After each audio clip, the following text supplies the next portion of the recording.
Good morning, everybody. It is Monday, May 4th, 2026. This is a commissioners' meeting. We're live in City Hall Commissioners' Room, second floor of City Hall. Welcome. I'd like to call this meeting to order at exactly 9 o'clock a.m. Would you please rise and join me in the Pledge of Allegiance?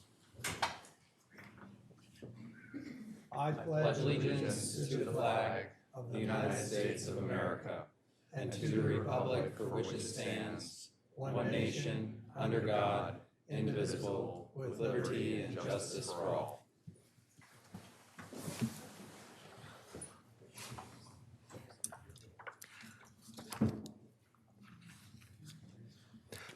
Thank you. Instead of calling individual roll call, we'll let the record show that all the commissioners and the mayor are here. Therefore, we have a quorum and can formally conduct business today. I'd like to thank everybody that's watching virtually on the cameras. Also thank everybody that's here in person watching. Want to welcome your input as we normally do. With the rules for engagement are at the bottom of the agenda. There's a 3-minute time limit per topic, and there's limited topics that you are able to speak on. With that, I want to remind everybody that support documents, those are the documents that support our individual agenda topics, are embedded in the agenda electronically. So if you go to our website and access the website, you'll be able to access the same support documents that we use and we'll be talking about today. Also want to, as the mayor has privilege, the mayor is going to change the order of one agenda item in new business C. That's the Chamber of Commerce lease. Is she here? Well, at some point, I will be putting the Chamber of Commerce lease to proceed possibly old business because of commitment from the Chamber Executive Director has to get out quick. With that, and we're going to move on to 2 presentations of proclamations. One is recognizing National Police Week of May 10 to May 16th.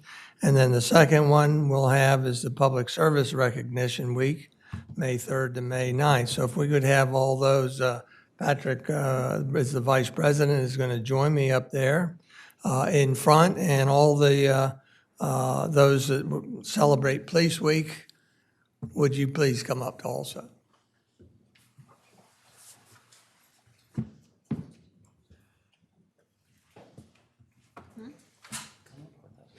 Public service.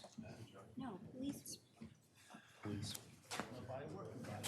I'm good.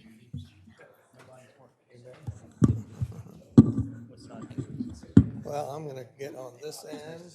Ooh, a lot of you.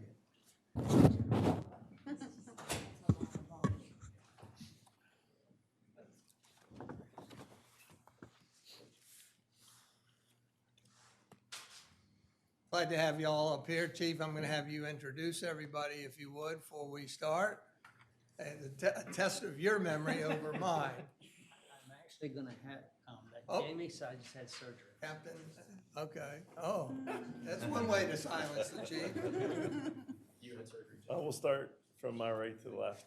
We have Corporal Joseph Mulhern, Corporal Rob Sisko, Lieutenant Mark Sweet, myself, Captain Jamie Riddle, Chief Keith Banks, Lieutenant Will Sullivan, Corporal Jeffrey Bixler, and Detective Brian Reynolds. If you've ever been over to the elementary school, you will have run into Officer Sisko. He's the school resource officer, and those kids love him, absolutely love him. He does a great job over there. All righty, on down to business here. Proclamation, National Police Week, May 11th to the 16th, 2026. To recognize National Police Week 2026 and to honor the service and sacrifice of those law enforcement officers killed in the line of duty while protecting our communities and safeguarding our democracy. Whereas there are more than 800,000 law enforcement officers serving in communities across the United States, including the dedicated members of the Rehoboth Beach Police Department. And whereas since the first recorded death in 1786, there are currently 24,500 law enforcement officers in the United States who made the ultimate sacrifice and have been killed in the line of duty. And whereas the names of these dedicated public servants are engraved on the walls of the National Law Enforcement Officers Memorial in Washington, D.C., and whereas the service and sacrifice of all officers killed in the line of duty will be honored during the National Law Enforcement Officers Memorial Fund's 38th Candlelight Vigil on the evening of May 13th, 2026. And whereas the Candlelight Vigil is part of National Police Week, which will be observed this year, May 11th through the 16th. And whereas May 15th is designated as Peace Officers Memorial Day in honor of all fallen officers and their families, and U.S. flags should be flown at half staff. And now therefore we, Mayor Stan Mills, and Board Vice President Patrick Gossett, do hereby proclaim May 11th through 16th, 2026 as National Police Week in the city of Rehoboth Beach, and publicly salute the service of law enforcement officers in our community and in communities across the nation. Proclaim this 4th day of May, 2026, Stan Mills and Vice President Patrick Gossett. Congratulations, Jim.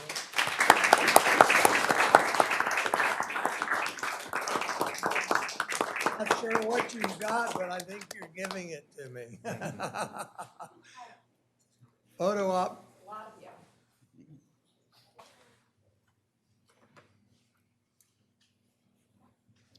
Thank you, thank you, thank you.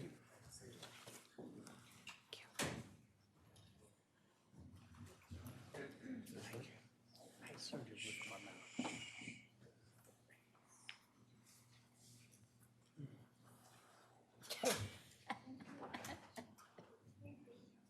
Thank you, Chief.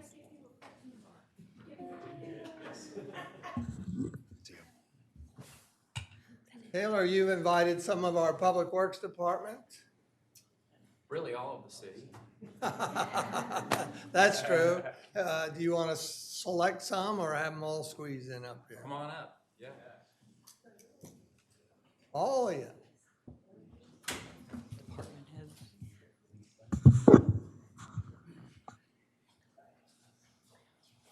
Morning, sir. Thank you. Short ones in front.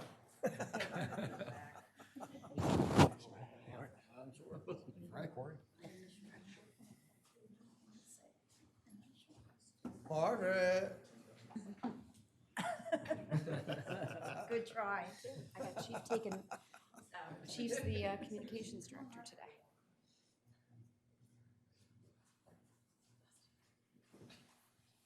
Patrick?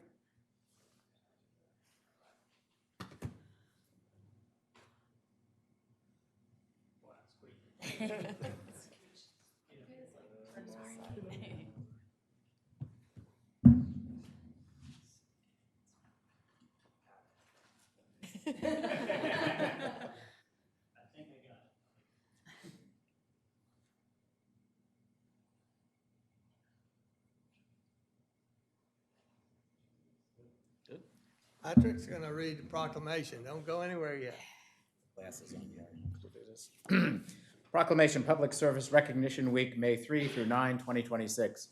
Whereas the profession of public service has existed for nearly 4,000 years, facilitation the public's way of life and providing access to government services that keep our nation working, and whereas Public Service Appreciation Week occurs the first week of May to honor those who deliver public services, and whereas public service was acknowledged in 1871 when President Ulysses Grant formed the first federal civil service and recognized by President Ronald Reagan, who introduced Public Service Recognition Week in 1985. And whereas this week is set aside to honor the men and women in the public sector and their efforts in serving their communities each day to improve quality of life and provide diverse services demanded by the public. And whereas without these public servants, continuity would be impossible in a democracy that regularly changes its leaders and elected officials. And now, therefore, we, Mayor Stan Mills and Board Vice President Patrick Gossett, do hereby proclaim the week of May 3 through 9, 2026 as Public Service Recognition Week. All citizens are encouraged to recognize the dedication, service and contributions of our city employees. Proclaim this 4th day of May, 2026. Thank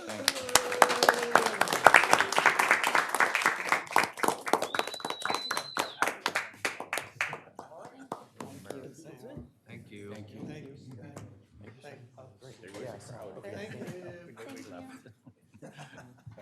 Veterans Thank you, Henry. among the staff, just like 25 people. Well, maybe 20, but it's a lot. Did you see the photo of the veterans? Yes. That was like Henry, Jean Lee, Corey.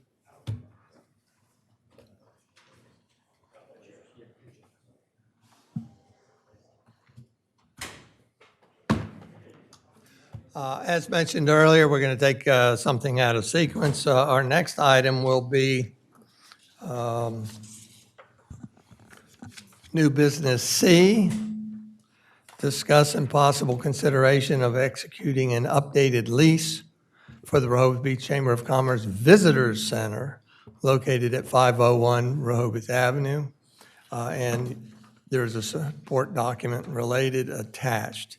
With that, who gets the microphone? Taylor? I can do it, sure. Good morning, Mr. Mayor and Commissioners.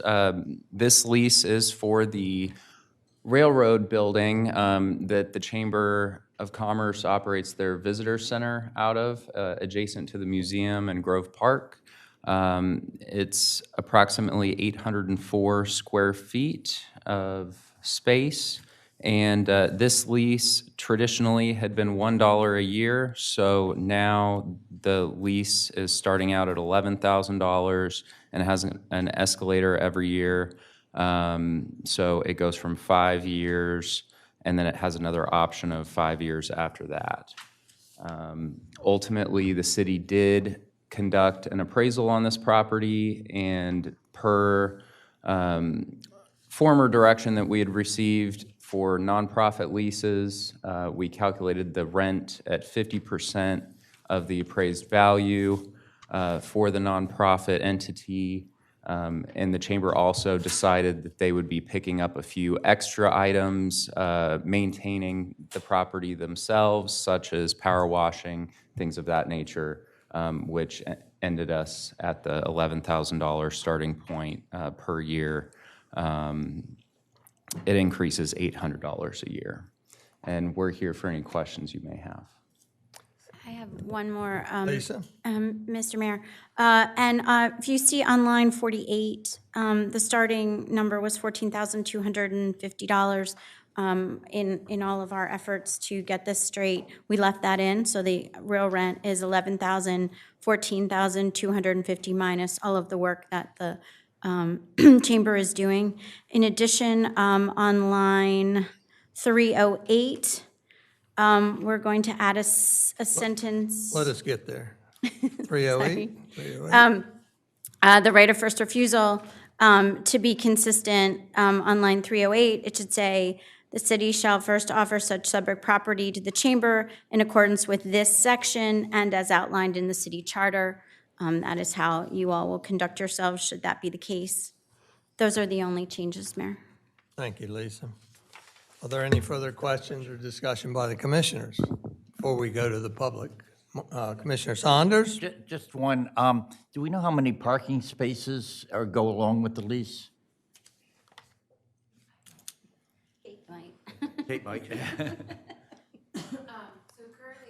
Come up to the microphone there, Kate, Sorry. and Back from introduce maternity yourself. leave, so it's a little- Introduce yeah. yourself. Kate Van Voorst, President and CEO with the Rehoboth Dewey Chamber of Commerce. There are currently 2 parking spaces that are set aside. They are marked as, I believe, 30-minute spaces for visitor center traffic in and out. That is for public use. And then we traditionally have 1 staff person that is parked there as well. And like I said, those are marked right in front of the building just for visitors to move in and out. Our staff does ensure that those coming into the center put a pass in their window so that parking officials do know. Thank you, thank you. Anybody else? Commissioner Stewart?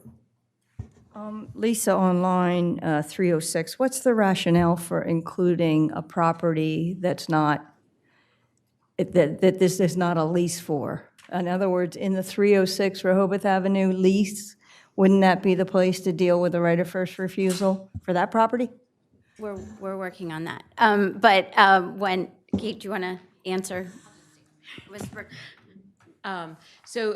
When the property at 306 was leased, there was a term put in there that the visitor center and 306 are kind of contingent upon each other. The chamber board had just asked that that stipulation be taken out. Just in case if anything does happen, we don't want to like lose our admin building or the visitor center. So we don't want those leases to be contingent upon each other.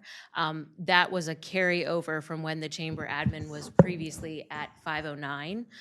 So those two properties, even though they were separate leases, had always been tied together. When we were redoing this one, we asked that that contingency be in each of them, not there.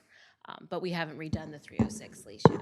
Okay, so legal technicality, why do we not just amend the lease for 306, which would be cleaner, which would actually do what they want, which is to disjoin these two properties? Well, I think we are working on that at the moment, but to do this, the goal for the board was so that everybody would understand that the properties, should they be sold, that the chamber wanted the option for both. Yes, yeah. So if either property eventually, if the city were to decide to sell either property at any point individually of each other, that we would have the first right of refusal for purchase.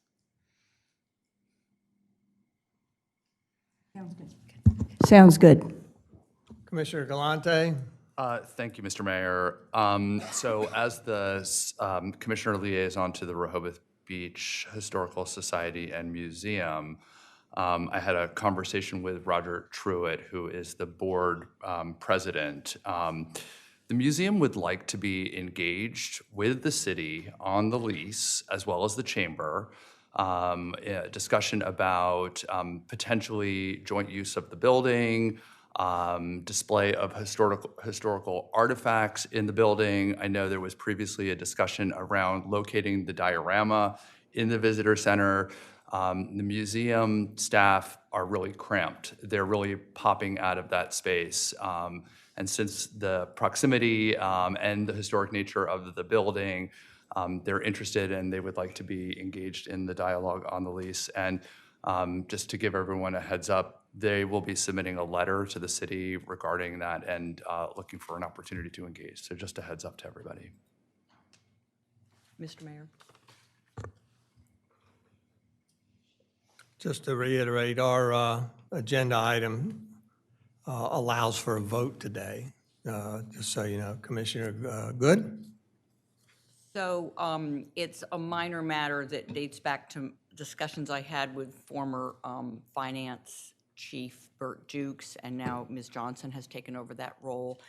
A quick question before I wanted to discuss something. Is this particular 501 Rehoboth Avenue, is the Delmarva meter sub-metered, or do you draw from Grove Park the way the Main Street building, do you happen to know?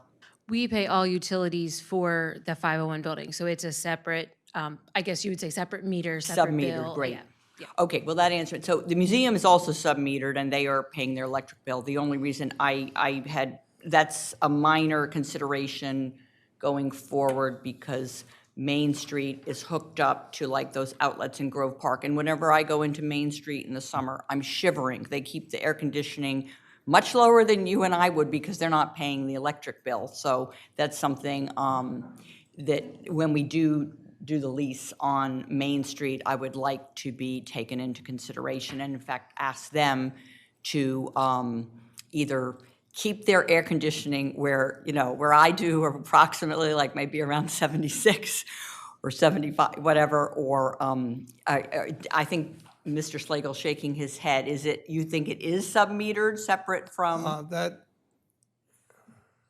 I was told by Mr. Dukes that Main Street is part of, okay. So it's not, okay, so it's fine. Since Kate has responded that in fact you are sub-metered in that 501 Rehoboth Avenue, I'm good. Thank you very much. Thank you. Anything else by? Well, mainly because the chamber, as we all know, promotes businesses up and down the highway in Dewey Beach. So I am happy, this is a great step in the right direction to impute about, half the fair market rent that will now be paid by these nonprofits, by the chamber, because I don't think it's right for Rehoboth unduly to subsidize the promotion of businesses on the highway and in Dewey Beach. But I love the work you do. I really love some recent ribbon cuttings, and I support, the hard work you put in. Before we go to the members of the public, I just wanted to state that I am comfortable voting on this today as is with the changes that were noted. And I'm not receptive right now to the Historical Society getting their fingers into it. Members of the public, would you like to offer any comments? Kate, I'll also give it to you if you would like to say anything. Yeah, so again, Kate Van Voorst, President and CEO of the Rehoboth Dewey Chamber. The Chamber just looks forward to a continued positive relationship with the city of Rehoboth Beach. We have a good working relationship with the city and offering visitor services both at 501 and then also at the kiosk Memorial Day through Labor Day. And we just look forward to continuing that. So Members of the public, Dan? Dan Slagle with Rehoboth Beach Main Street. I have every right to defend Rehoboth Main Street. We do not keep the air conditioner where you're shivering when you walk in. I have all the electric turn off when it's not in use, and the air conditioner is set at appropriate temperature. I don't know when Mrs. Good has been in there, but I've been here 7 years and I do not walk in this and it's shivering. So please, out of respect for Main Street, we do keep the temperature at appropriate temperature. Thank you. Thank you, no doubt. Thank you. Anybody else? Just for the from the record. public? We're not debating. the This is city not, pays this is, their you do electric not bill. have the floor.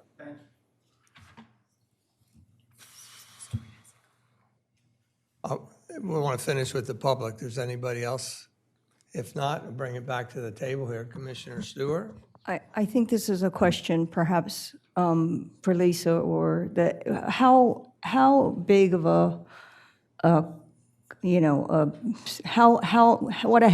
what kind of a heavy lift would it be to hear out Main Street? Because I'm hearing about this for the first time. I think you're referring to. Sorry, the Historical Society. And maybe it's not appropriate here, but I mean, if Kate says they've got a little extra space, I mean, this doesn't have to be a big schism or hold this up, or how, could we maybe just explore that a second? Yes, Commissioner. So I think ultimately what could be done is an agreement between the chamber and the Historical Society. Yeah. Mr. Mayor, can I? Yeah. Can I pick? So that this can go forward. Well, wait a Well, second. wait a minute, are you done? Could we hear from Kate on that? I'm sorry, for just a sec. It's, It is on the agenda. no, what I'm saying is this lease, separate and apart from anything related to whether or not the Historical Society and the Chamber work together. This lease has, they can make whatever decisions and agreements that they want, separately from our involvement, meaning your involvement.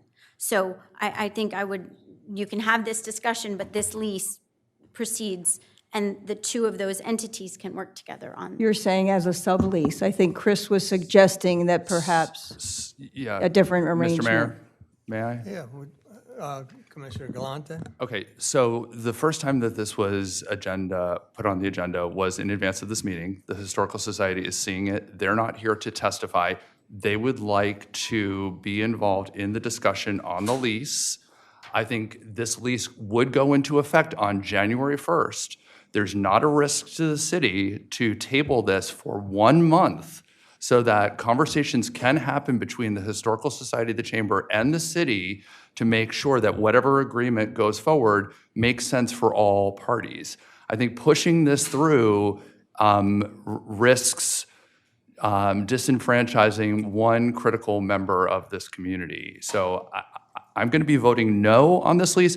I love the work that the chamber is doing. I wholly support the chamber, but I don't know why you're advocating to push this through so quickly when I am asking that a member of this community be given an opportunity to engage, to input, and to potentially evolve this lease in a way that is advantageous to them, but also the city. I am not pushing to rush this. However, I do want to keep the Historical Society's fingers out of this lease. I know greater history where the Historical Society wanted and was very forceful in trying to get the diorama put into the visitor center. So there's history there. I will give you, but you can let me speak or not? Mr. Mayor? Commissioner Galante. It was not the Historical Society that was pushing the insertion of the diorama. It was Paul Lovett, who was not associated with the Historical Society. So that's just a quick clarification. Commissioner Good? So Commissioner Galante and I are aligned on a lot of things, and I'm not sure I could change his mind, but I'm okay with voting today. But separately, if all of you will probably remember that the director, the museum director of the museum of the Rehoboth Beach Historical Society, her presentation, I think about 2 months ago, was far and away the best of all the nonprofits. She's an extremely able and compelling presenter, to the point that Commissioner Saunders decided to throw them an additional $8,000. So, because of that, to me, we could vote on this lease. The chamber, is involved with lots of businesses 3 miles north of here, for instance. Why can't we separately have the museum director and the chamber's director come back and figure out how much excess capacity that little 804 square foot railroad car has? I've been there in the past, and there have been some historical artifacts and things. So, it seems like that's a separate issue, and I would be fine with, and I would be voting in favor of this lease because it's a step in the right direction from $1 per year to over $10,000 per year in rent accruing to the city. So we need a motion to, or look for a motion to either table this or to go ahead and accept the motion with, again, the two amendments. Commissioner Thank you, Gossett? Mayor. Just 2 points of clarification. On line 48 and 47, it says, for the first 2 years beginning on April 1st, 2026, and ending March 31st, 2028. Commissioner Galante referred to that began January 1st. If I misheard that, or... No, this is incorrect as well. Okay, so it should be January 1st of 2027, and ending in December 31st, 2027, or 2028.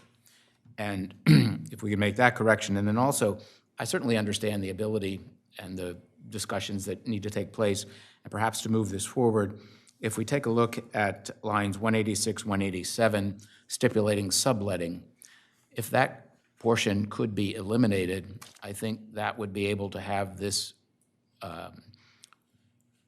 lease go forward at this present time, and then allow the two organizations to discuss among themselves what would be appropriate depending on the time of the year, because there's high season and low season, those types of things. So that would be a suggestion that I would offer to have this move. Mayor, if I could, please. Commissioner Thier?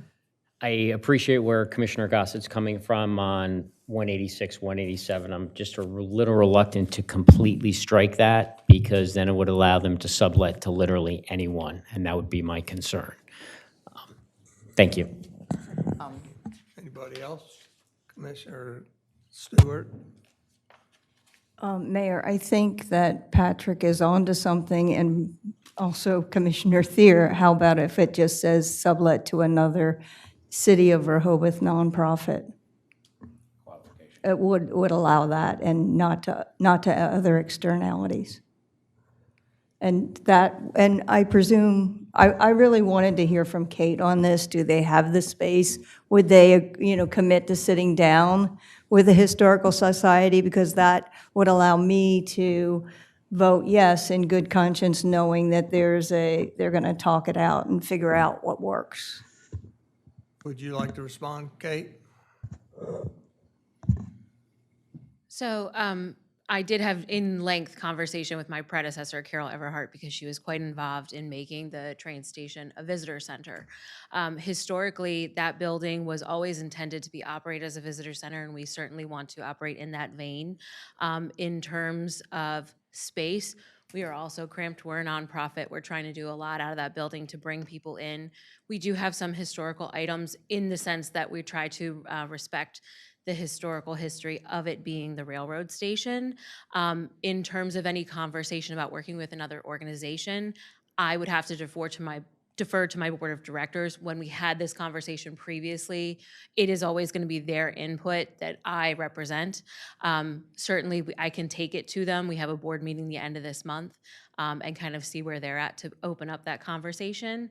But yeah, so to Commissioner Thier,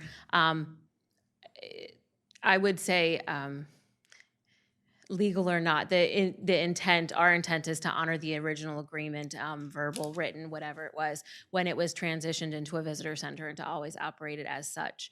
And in terms of working with other organizations, et cetera, I would have to defer to our board, but certainly I can take that to them, get them on board with having a conversation. Mr. Mayor? Commissioner Good? Yeah, before Commissioner Thier raised that issue, I would have, that we can't possibly remove the subletting clause, if only because the chamber could start allowing popcorn and ice cream vendors to start hawking, food out of there to, up their revenue or what, we can't. But my impression from the budget we saw of the museum versus what we know of the chamber in terms of, it's getting several percentage points in accommodations taxes, it's very unlikely the museum is going to be paying the chamber in order to provide dioramas, displays. So I'm just not worried about this. So I feel we're ready to sign, to vote for this lease and let the two entities present, and probably, I don't want to micromanage them. I think they can work out what the public might want to see in the railroad car versus in the museum space, whose hours are there's a lot of overlap. So I don't know why we'd want to delay voting on this, although with all due respect to Commissioner Gallanti, I understand you were nervous about exactly what square footage or whatever the museum might take over. Well, I'd like to see us go I'd like to see a motion to go forward, but if we do that, I'd like to have Lisa re-articulate all the amendments, the edits that we made. And then that way it's voted up or down. We have a decision. Mark? I just want to say, I don't see any harm in tabling it for 30 days.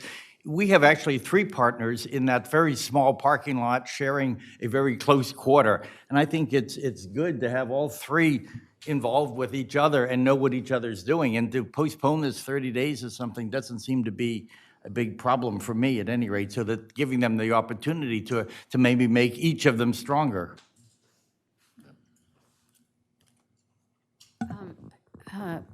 If I might, a friendly-ish amendment. I've not seen the letter from the Historical Society.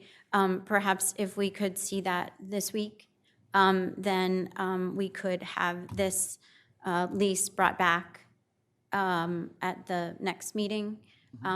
Certainly no guarantees of what would happen, but an opportunity for comment through Kate's board and through the city. I'd make that motion if I may. Motion to table. I'll wait for the mayor to say I can. Anybody else? Commissioner Son? I make a motion that we table this discussion until the first meeting after 28 days, which would be a month from now, is what I'm trying to say. Do we really need to vote to table it? We do? I second. We have a motion by Commissioner Mark Saunders and a second by Commissioner Susan Stewart to table further consideration and voting on this agreement of lease for the Chamber of Commerce in between them and the City of Rehoboth Beach. Is there any additional discussion? If not, I'm going to do a roll call vote. Commissioner Galante? Aye. Commissioner Good? Nay. Commissioner Saunders? Aye. Commissioner Gossett? Aye. Commissioner Thier? Aye. Commissioner Stewart? Aye. The mayor votes no. The motion carries 5-2. Thank you, Kate. Appreciate it. Let's get settled here. We're going to move on to first item of old business, which is city manager's report. Right. Thank you, Mr. Mayor and Commissioners. Good morning. It's officially May, which means things are picking up as we approach Memorial Day weekend. As we reported in Lines in the Sand, several projects are underway around town to prepare for the summer season. Most notably is the installation of the bollards, which continues to go well. All work remains on schedule to be completed by May 15th. I am pleased to report that the city has come to an agreement with DelDOT about the bicycle path delineators on Rehoboth Avenue Extended. DelDOT will replace all of the broken delineators within the next couple of weeks, and once that's completed, DelDOT will purchase and furnish further delineators to the city so that city crews can immediately go out and change them. Since it's the gateway to the city, we want it to look nice and look nice always. So I know I'm personally excited about that because it's not a good look having them all fallen down. This week is Public Service Recognition Week, as you know, and as city manager, I do want to express my sincere appreciation to every one of our employees who serve this community so well. I'm continually proud and in awe of the work that they do throughout the year. So many people take great pride in the city of Rehoboth Beach, and they deserve the credit. I also want to remind everyone that our offices will close at noon on Wednesday to give staff a chance to relax and spend quality time together at our employee picnic. The Farmers Market kicks off its 20th season tomorrow at Grove Park. Congratulations to Pat Caluzzi and her team for consistently organizing one of the city's most popular and enduring events. And the next time we meet will be on May 15th, which, as we all know, is the first day of parking season. It was a long, cold, windy, snowy winter, yet somehow feels like it passed quickly. Thank you to everyone who stays here throughout the off-season, supports the city, and strengthens its growth as a year-round community. I'm here for any questions you may have. Thank you. Any questions of the city manager? Commissioner Saunders? Thank you, Mr. Tedder. I noticed in Grove Park, getting ready for the opening of the market, that the trees have protection on them. Can you just tell us briefly what's going on with the trees? Because I think some of us have had questions. Sure. So the city completed a project out in Grove Park to protect the trees, which included aeration of the roots. Ultimately, the soil over time had become compacted, so surface water was actually sitting above the roots below the topsoil. So the aeration project addressed that, and then our yearly scheduled injections of the trees. So there are temporary fencing around all of the different trees to ensure that project stands the test of time for now. And we've also worked with the farmers market to ensure there won't be vehicles parked in the vicinity of the trees, so the roots will be safe. Temporary. They are temporary, yes. Thank you. Mr. Mayor? Commissioner Good? 2 points related to Mr. Tedder's report. Oh, the first is full disclosure, because I live so very close to Grove Park. I was actually in North Carolina staying with one of my kids when I read in the Cape Gazette that the trees across from my house were going to be, there's going to be this sort of remediation projects. Apparently, I think the amount of the contract is low enough that it was just approved, I suppose, by the tree commission or whatever. So I didn't know anything about it, and I'm hoping it will improve, the long-term outlook for those trees, which apparently have suffered from all the trucks, sitting there for 5 hours or whatever on a regular basis.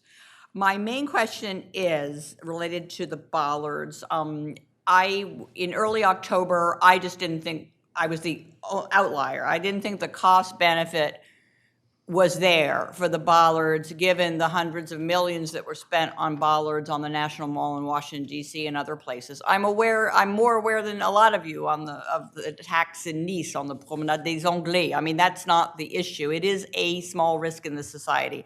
However, because I was on travel, when the actual vote was taken, I didn't technically vote against it, but I would have been the sole vote against. My question is, because there are 2 phases to the project, and there are additional bollards to be installed in the spring of 2027 at either, 3 or 4 locations on the north and south ends of the boardwalk.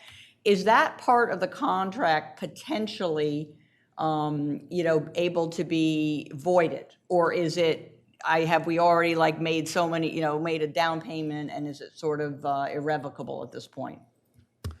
There's no contract for any further bollards, and ultimately that would be addressed in the FY28 budget discussion. Okay, so that's a separate issue. That's great. So I hope the public, might weigh in to decide whether we want to, especially in the narrower sections of the boardwalk, whether we want to continue to, assume that if a truck, my issue in early October, it's on the video, was between drone technology now and just a sniper or someone with a rifle who can just walk around the bandstand area. We've protected ourselves from some known risks, but probably overall, it's not clear that this is, by what percentage has this really improved public safety?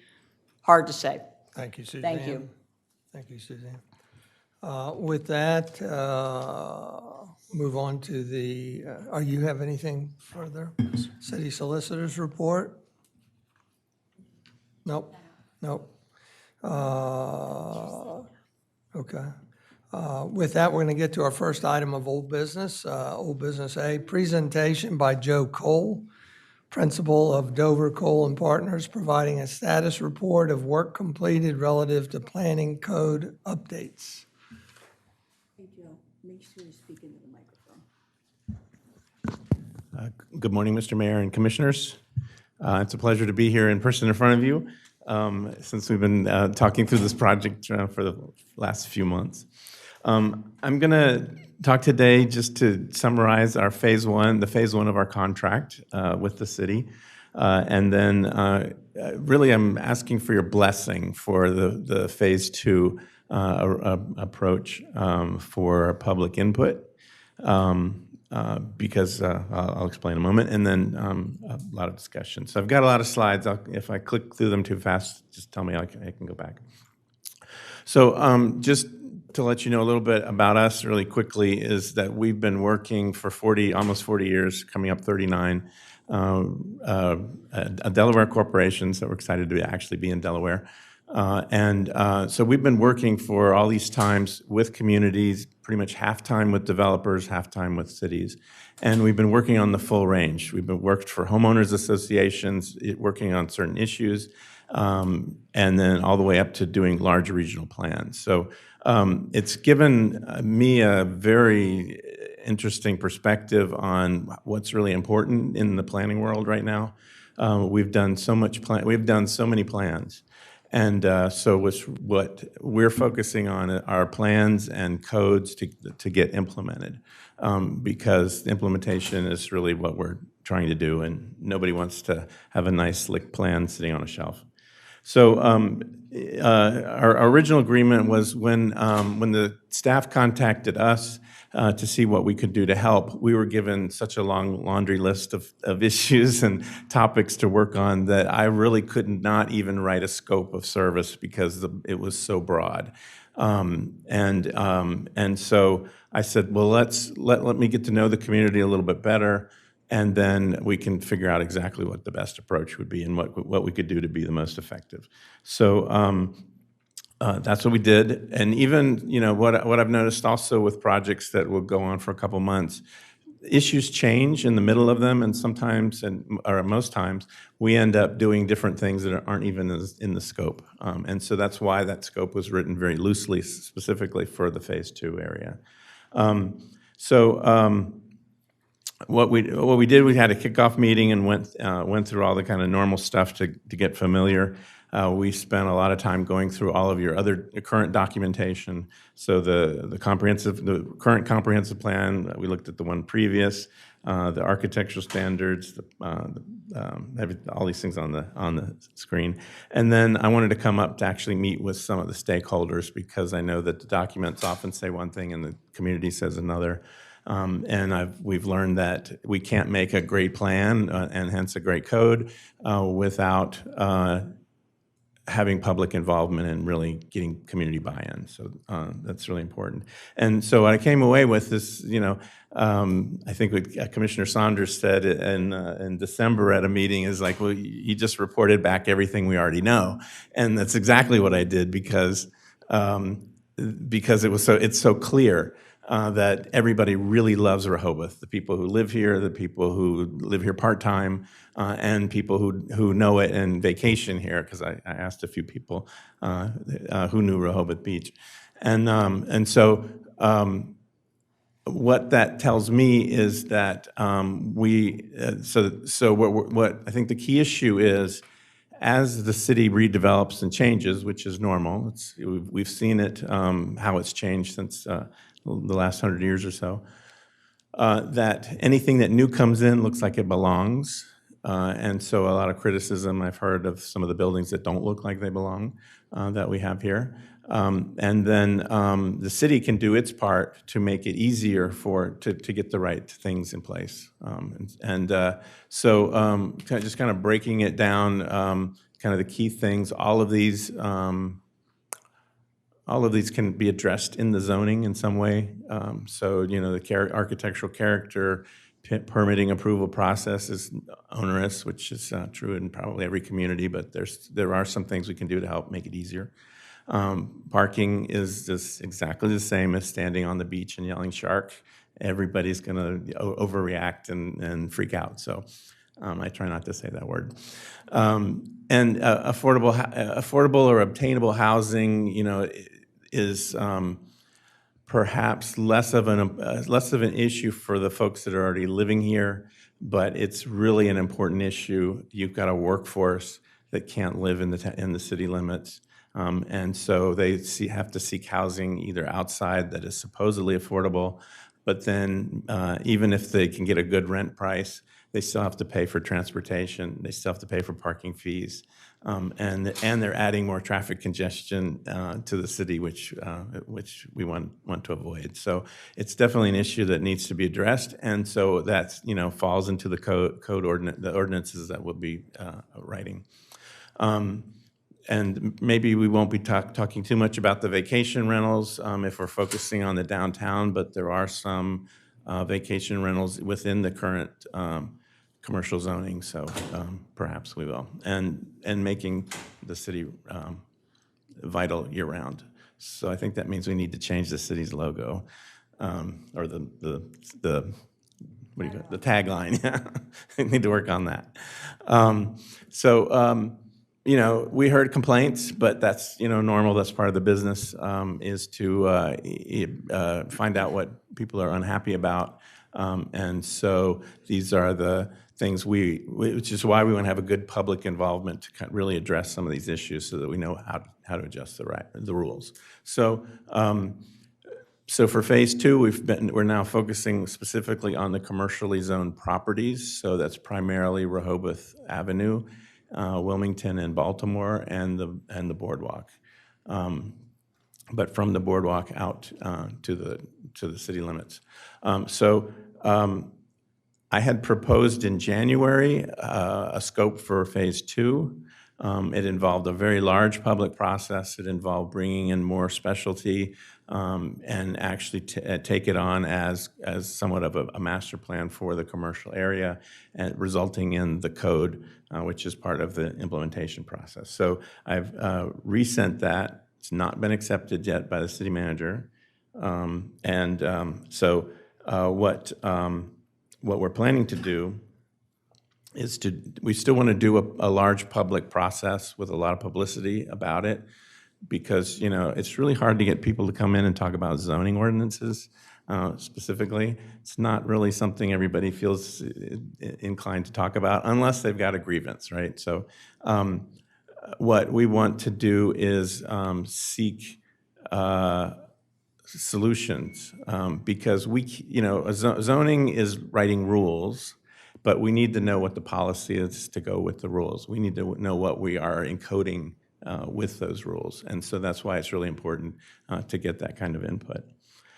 So what we need to do is get ready for that. We're proposing still a week-long event. I think it's really important to publicize that, make a big deal about it. And we can talk about what we're trying to tell the community, how we're communicating that. Like, everybody, we love Rehoboth so much. We want you to love it too. And that's very general. But we can build a story about how Rehoboth might have a reputation for X, Y, and Z. I don't know what those are. But now it's changing its opinion, and it wants your input, and it's going to, progress is happening, change is happening, good change is happening in Rehoboth Beach. And so I think that's the story. We can get a lot of publicity. Why that's important is that it looks like you need outside help to come in to invest, and you want to get the right ones, and making it easy for that to happen. Easy, but within the limits that you're setting on it, then we can get the good, I think some of you are attorneys. Attorneys, there are good attorneys, and there's attorneys that, need a little bit of work.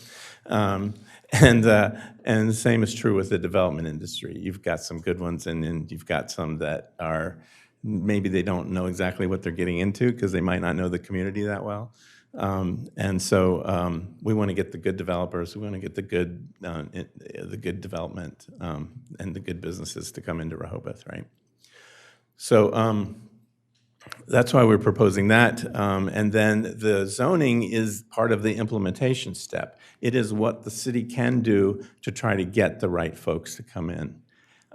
It's still up to them. So it's not just simply writing a good code and then kind of sitting back and waiting for things to happen. We have to build in the promotion. So we really have to work on getting the right folks.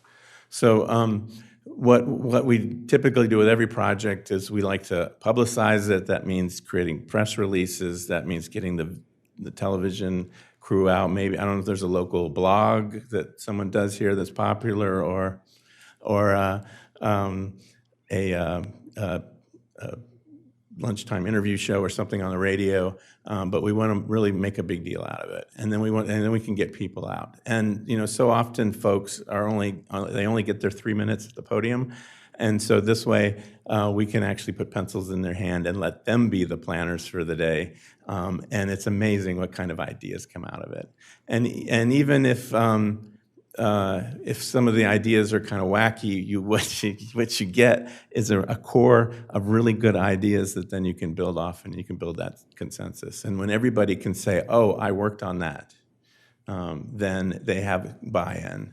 And we can answer a lot of questions that saves time later on when you're trying to approve the zoning. So we'll tailor the exercises for it. We gather the feedback, report all that back. So what that would look like. I put in a draft schedule in here. I have way more meetings in here that's possible than I think we could possibly do.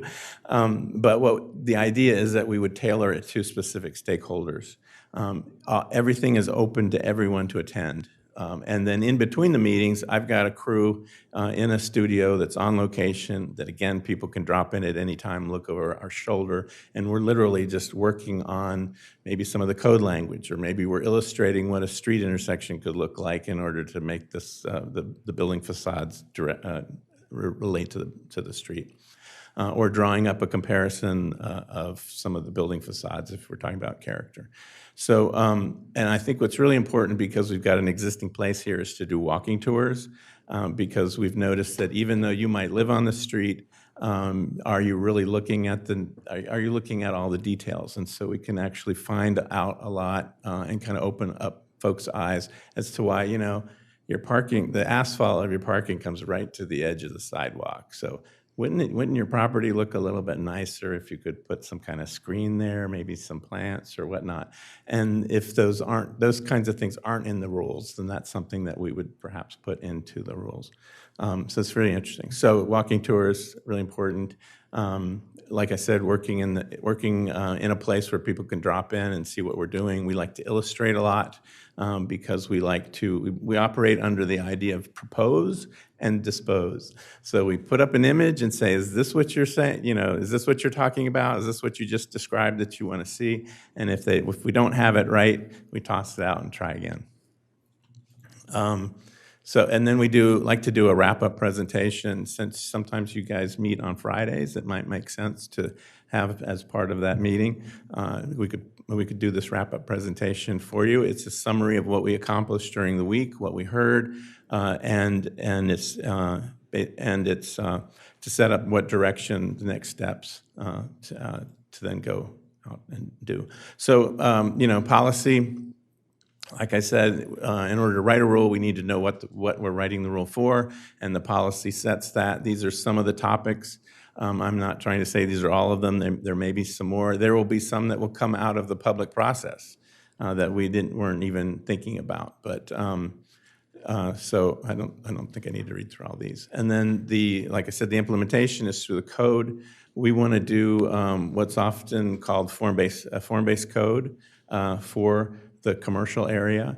And the idea behind that falls in the category of trying to make things easier to use. So we like to write zoning so that everybody can understand it.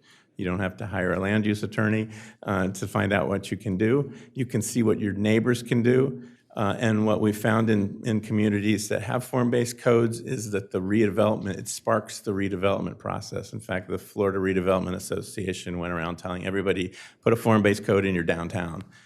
Because there's something, if you're about to invest a couple $1 million into a hotel or to a commercial building, and you can see and understand what your neighbor can do and know that that's going to be what's going to happen next door if something were to happen, builds that sense of security and actually promotes that. Whereas right now, so like I said, that was to try to put all the rules on 1 or 2 pages, where currently you have to flip through multiple pages to find the same set of rules. So that's easier for your administrators of the code and for the users as well. A lot of people were talking about the architectural design manual. I went through it and said, this is fantastic. This is great. I don't even think I could copy this. But the problem is nobody's using it, and the reason no one's using it is it's because it's all, it's just guidelines. There's no real rules in it. So I pulled out a few examples here. So it says, while flat roofs are acceptable, pitched roofs are encouraged. So I would say, well, okay, if they're encouraged, then why don't we just make them required? But when would you require them? And so probably you would say, if you're doing a really long facade, then don't do a flat roof, articulate the facade. And so we can actually put in specific rules, either related to the height of the building or where it's located within the commercial area. So it's things like that. It's often taking out the shoulds and the coulds and turn them into requirements. It would be very easy, I think, to take a lot of this and to actually decide which of those things are really important, which things you could tie to another rule based on the building. So that's good. The other reason, there's all these projects that you guys have started. I was really encouraged last month when I was watching your meeting, and the 2 gentlemen came in about the bike proposal, bike routes. If we want to try to solve the parking problem, we've got to make it easy for people to ride bikes. And so so that's exactly the kind of thing we want to have happen during this week of meetings. If people that's community driven, right? That's not a city visit. So if folks have been thinking about this, working on stuff, they've got great ideas, we want them to turn out and turn it into part of the work. Also, we're excited to hear that, I guess through a grant from DSHA, that Smart Growth America is coming in with a technical committee to actually address housing and missing middle, and as kind of a resource. We're looking forward to that, to hear what they have. Perhaps they've got some strategies that can then also be tied into the zoning. They're probably looking at the community as a whole, I imagine, but certainly it's still going to affect the commercial area. I happen to have a relationship with Smart Growth America because I'm one of the original founders of the Form-Based Code Institute, and now that is being housed within Smart Growth America, so I happen to volunteer a lot already for this. It's a not-for-profit think tank. So we were trying to figure out when we would do this public input session. Everything's pretty much tied to that, and so we definitely need to know when the best opportunity for that would be. We usually need about 6 weeks in advance just to get it on people's schedules, so that folks aren't scheduling vacations, and that they know about it, and get it on people's calendars, because we need city staff there. We need certainly the fire department, police department, planning staff. We want as much of your participation as possible. If there's any sunshine laws, we need to get it published so that there's no violations if a bunch of you attend the same meeting. But then we know that summer is your busy time here.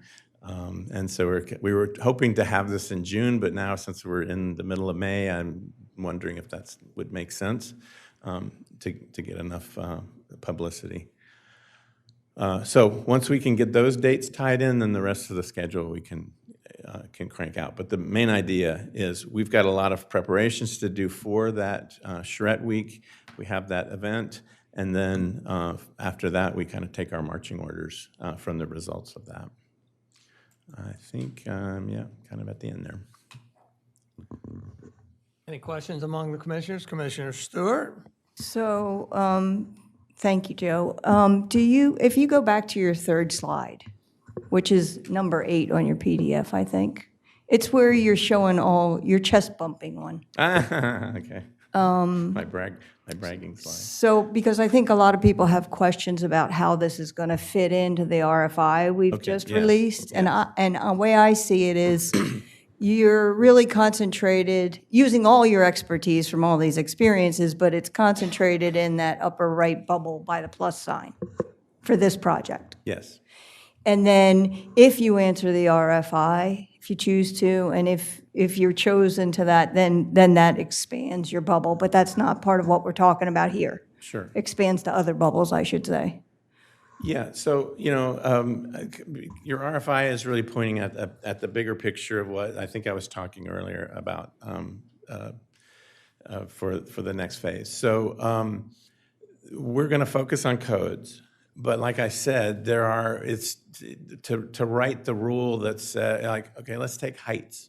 I think if you're doing a master plan and we weren't doing this right now, that's still going to be a major topic, and there's going to be need to be a lot of input. So I see if we're trying to address that now, certainly you can change. Codes are like software programs; you can always do an update. If we're providing the community with that discussion now, earlier, before whoever takes over on the bigger project, if it's not us, I don't think we've lost any time. If anything, we've helped use some of that time to get the conversation going, because I think that's going to be a sticky one. There's a community we worked with it was not an oceanfront town, but a coastal community in Massachusetts.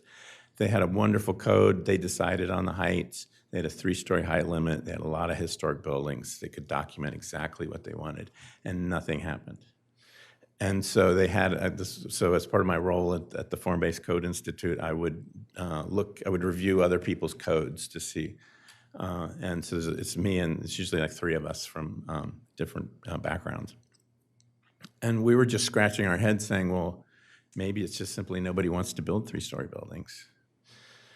So, so I'm not saying that's the issue here, but having a good code just by itself isn't enough. Now, did they do a public process to like bring in members of the community or development community?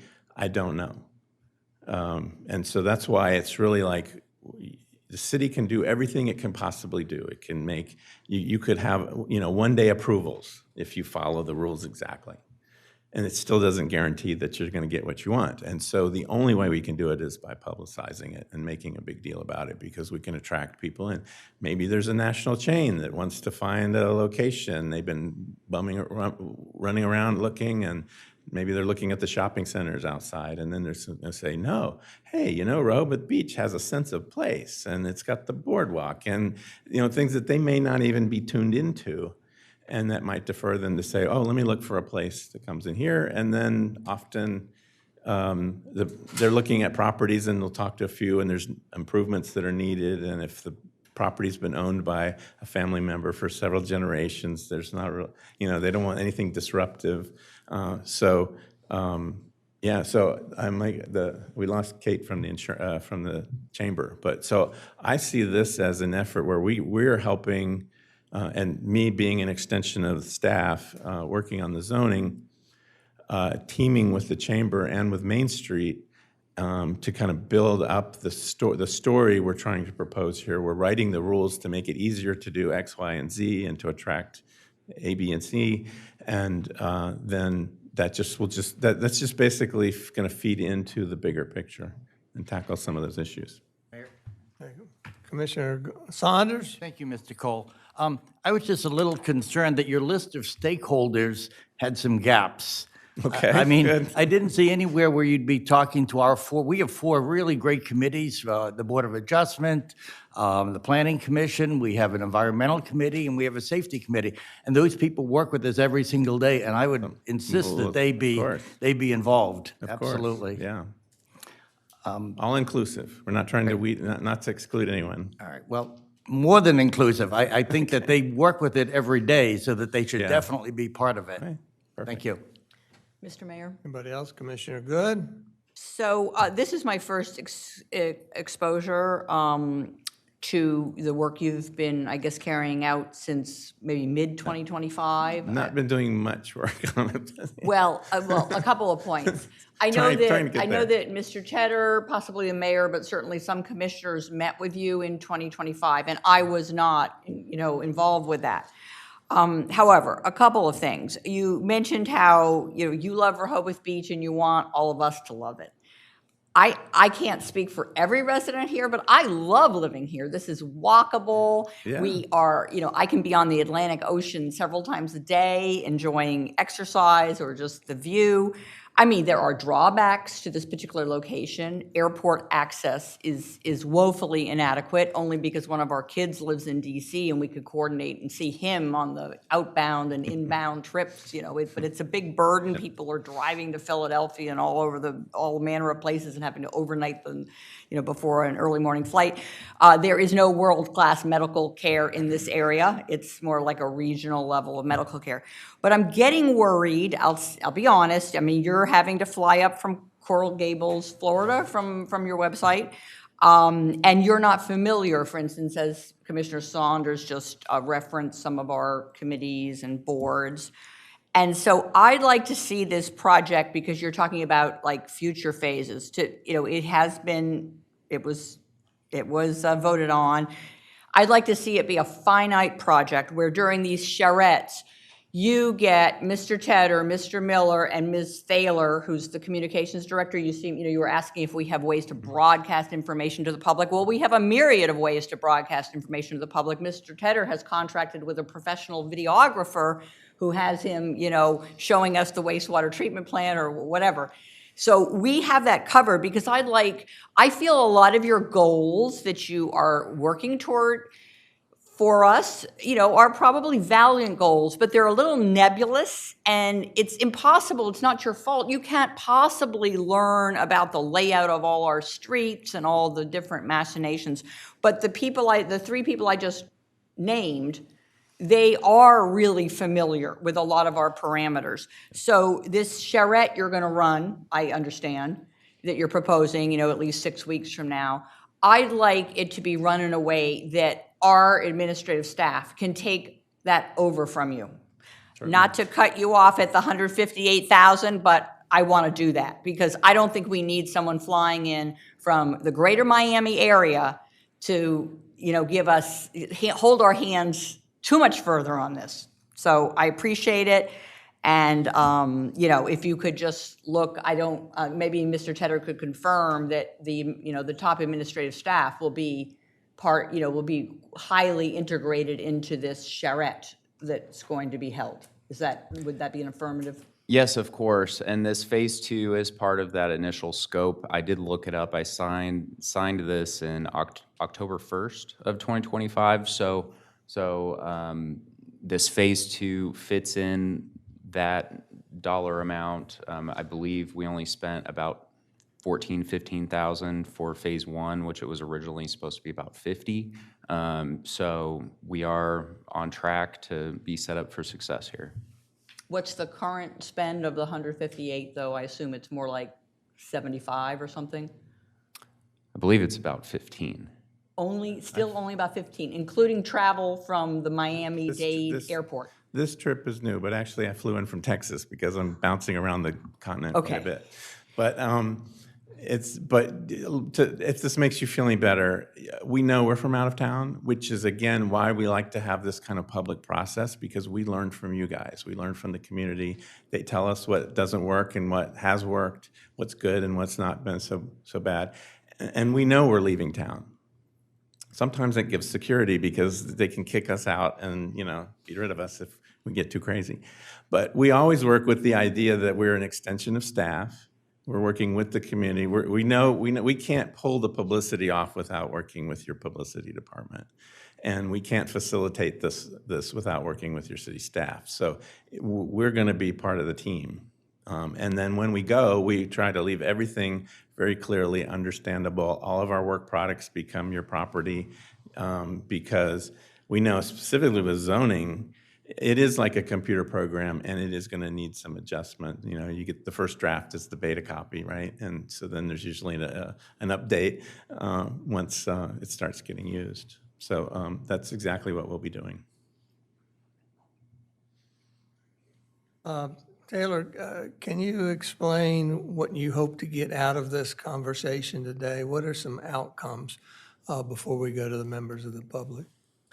Ultimately, I believe the outcome would be the commissioner's blessing, so to speak, to move forward with Phase 2 so that we can start having the charrette week and move forward with draft code. So ultimately, we have that product. The FY26 budget process, it was really loud and clear that we wanted to redo the code. And so we've found someone that can do that for us and hopefully have meaningful updates to move forward and enhance the way that we do business. Thank you.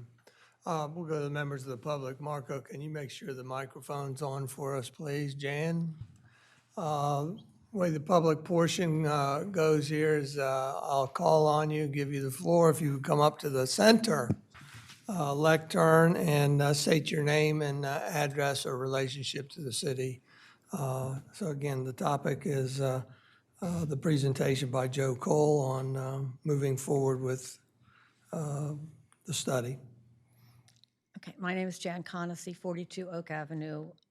I've been a resident of Rehoboth, and I've been here for over 50 years, and my husband even longer than me. So, you know, I've been through this all. One of the commissioners asked me, you know, who was Dover Kohl? Well, I'll start by saying in the early 80s, I was reading a magazine and I read about a town called Seaside in Florida. I grew up in Florida. And I didn't realize at that point in my life that actually towns were planned. I just thought kind of they just happened, you know. And I read about it, and I was absolutely fascinated, and I wondered, gosh, it's too bad I didn't know about planning when I was in college. I didn't think women could do those things. I didn't even know they existed. So I got very, very interested in planning. And I go to Florida a lot. My kids live there. We went to Seaside. We went to Rosemary's Beach. My kids live in West Palm Beach. You want to see nice bollards? They're big and round all along Clematis Street, which is their Rehoboth Avenue.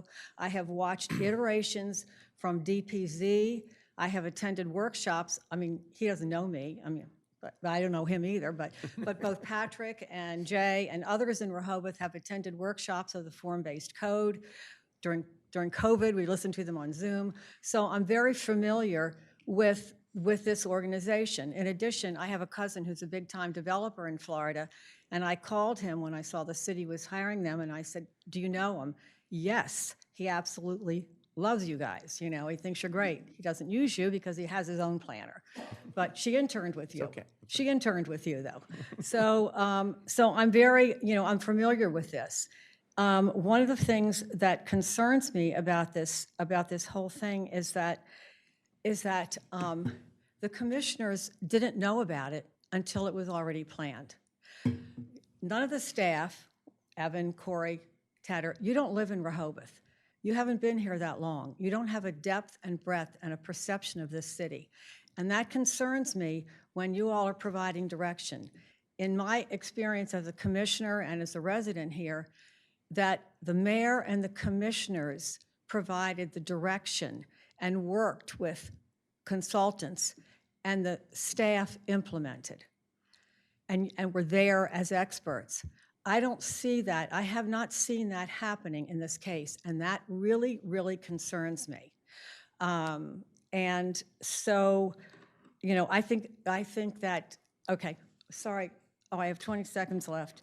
Anyway, I really think that they're a great firm. I think it's a good thing to have them. I think that you have to make sure that we have residents included, that when you say Rehoboth, remember, we're 1 square mile. I also think we need tweaking. We don't need, tearing down. And I will also point out that we have the highest height limit in Sussex County is Rehoboth Beach, okay? I think if you try to mess with the height limit, you don't know what you're taking on, but it will be ugly because, Thank you. Thank you, Jan. Anybody else? Nancy Doyle and then Carolyn? Hi, I'm Nancy Doyle. I live at 202 Country Club Drive, and I'm a resident. I think this is a great idea. I really appreciate the comment on the reputation of the firm. And I've only been here 5 years, and I think I have a sense of the community and locally, and I see Mr. Tedder around everywhere. So I think he gets it. And I think Suzanne's point and Mark's point, wish they'd actually happen in a different order, because Mark has a solution. If you're worried that it be the really knowledgeable local people, it's those people on the 4 committees. I've been here long enough to know that. So Mark's right about that, and that would address this issue. But I've never known our city manager not to want to incorporate that kind of local expertise. So I think this is a great idea. And I also, speaking of local businesses that you bring in, they fit in, Suzanne Good, Commissioner Good, introduced me to Marketplace 59 on Baltimore Avenue. And I have coffee cake from there. So when you go into executive session, I have a coffee cake for you guys.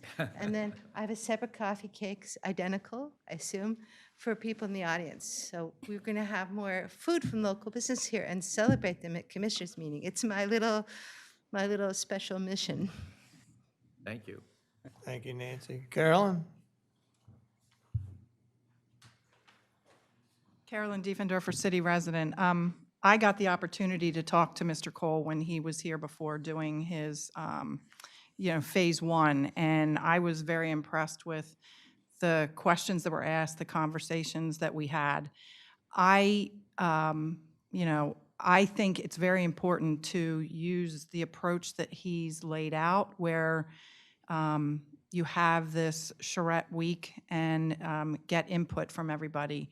I think between the city and getting stories in the Cape Gazette and maybe with local media, you get the word out. And I think this is a great time of year because some of our part-time residents will be back for the summer, and they've got valuable input to give too. So I encourage you to let him do what he's proposed in the way he's proposed it. Thank you. Thank you, Carolyn. Any other members of the public? I will say I was around during the very first CDP. Were you on the planning commission at that point? So you worked on it. And they used the charrette program, and I thought it was very, and Jan, were you on the planning commission? I was in Ask Patrick. I couldn't remember the year, but we had Bruce Galloway, and we tried to get him back again, but he wasn't with us anymore. Thank I'll you. just say it that way. Thank you. But so that is a very good program. So what do you want next from us? You want a nod Mayor, of if I the- could, please. Nod of the head, or Commissioner Thayer? Yeah, just a couple of comments here. One is just thinking back, kind of bring everyone back about a year and a half ago, there was a very intense conversation amongst the Board of Commissioners up here regarding 236 and 270. And very specifically, it was about who has authority for determining the code. Was it the building official or was it the Planning Commission? And as we had that conversation, and again, it was a very intense conversation, the vote was 4-3, so it was a very close vote. What came out of that was a lot of ambiguity in the code, which at least for me, and I want to speak for others, was the impetus or kind of the catalyst to put money in the budget a year ago to do this. So I bring that up because it's critical that that gets done, right? We have to address the ambiguity in the code. There's a lot of other work that's going on in Corey's department with 236, 270 rewrite. There's a roadmap. Mr. Tedder had mentioned in his biweekly report, the roadmap and guides that they're trying to develop. None of this stuff, I don't want to say, and again, I'm being a bit facetious here, without eliminating or resolving that ambiguity in the code, all of the work that they're doing, it's just going to create problems for it, right? And I'll just kind of leave it at that. Charrettes are critical. We need to get people involved in the community. It's a little late for June, but I'm not opposed to doing June. I think June is probably the best time. My consideration in terms of, or my concern with stakeholders would be the businesses, because literally from now until September, they have no interest in dealing with anything other than running their businesses. So I think, again, if you're comfortable with June and you're comfortable with June, that really just puts it on the city manager to find a time where you can get as many of those business stakeholders into charrettes as possible. And then I think everyone else falls in place. But to kind of sum it up, I support this. I want to see us move forward as quickly as possible and try and do the charrettes in June if you think that's something that you can execute on. Thank you. Thank you. Anybody else? Is there any? Mayor, if I may. Oh, Commissioner Gossett. Thank you. Just a little background is Mayor Mills and Jen Connesy mentioned the 2000 and 2010 CDPs. I was on the Planning Commission at that time, and we did use Bruce Galloway, and it was a series of charrettes. We set them up, excuse me, there were some for breakfast, some for lunch, some Saturdays, some from evening. So it was across the board, giving everybody opportunity and time to participate. And we gathered the right people at the table to make those decisions or make those inputs. Planning Commission was involved, Board of Adjustment was involved, the myriad number of committees that existed at that time were also involved. And we did outreach in the sense that planning commissioners also, if you will, worked as block captains to reach out to individual specifics to bring those people to the table, to bring them in, talking to managers of the condominiums, talking to DelDOT and DART Transportation, all of those individuals, we brought them to the table to get the aspect of what is important and the characteristics and the character of Rehoboth Beach. And the comment, Mark, you made earlier about what we already know, and we have gathered that information many, many, many times, but what we have done is only acted on it sporadically and in an action of siloed, taken action in siloed aspects of kind of band-aiding is a word I've used frequently. And I think with the aspect of bringing a professional group in that is an extension of our staff is the aspect that really makes this happen. You know, in taking over this, what have you. I believe that our staff is at pretty close to full capacity of what their abilities to do right now. And to gather the information and have Mr. Kohl's staff and his extension of staff put this together in an action plan that that results in specific steps to correct the codes. And as you have experienced on the Board of Directors, Commissioner Saunders, the problems that come before the Board of Adjustments are conflicts in the codes. And we want to do this, but we can't because the code won't allow us. Commissioner Stewart, the same thing from you, dealing with the Planning Commission. We want to do this, but the code won't allow us. So those are practical applications that taking those past cases that we've experienced and putting them to Mr. Kohl's organization with the aspect of our staff, building and licensing staff that have also experienced these problems, and make a fix in them. And I do remember those conversations between 236 and 270, and that's what brought this to the head. And I think we're all committed to making this a better place. And I do remember about 10 years ago, we also brought in Ed McMahon from the Urban Land Institute. And he was very involved in Asheville, North Carolina, and Williamsburg, Virginia, and codes to reflect the character of the communities and what have you. And one thing that was lasting in my mind with him, he said it's never too late. You can always continue to do something that is corrective and make it happen and make what it is. We're not planning for next week. We're not planning for next year. We're planning from 5 years, 10 years, 20 years from now. You know, we have many more residents that are here year-round. And as Commissioner Good said, I don't think we're going to build an airport here to make it convenient, but to have a walking ability to walk to a grocery store, to walk to a pharmacy, to maintain that relationship with the post office, to maintain the relationship with a bank. Those types of aspects are what bring people to this community, and as we live here year-round, those things make it more convenient and a more attractive community, which then increases the value of the properties here in the city and makes it a greater place to live. You know, in talking to local developers here, their comment to me, which still sticks in my mind, I've built 6 houses in 1 year, and it's taken me 2 years to begin the construction of a commercial project. So these are inequities that will be addressed in the revision of these codes and the common sense aspect of these codes. So again, I'm very supportive of this. Even going back to 2000, when the Planning Commission brought forward the Neighborhood Preservation Ordinance to give these guidelines and these structures and the setbacks and the roof styles and all of that information, because we really have 5 different distinct neighborhoods here in Rehoboth Beach, but we have one size that fits all with regards to setbacks, with heights, with all of that information. So I think this is an opportunity to address the commercial space first, and then eventually 5 or 10 years from now, when maybe I'm looking from the Henlopen Cemetery area, that this could be done and this could be completed.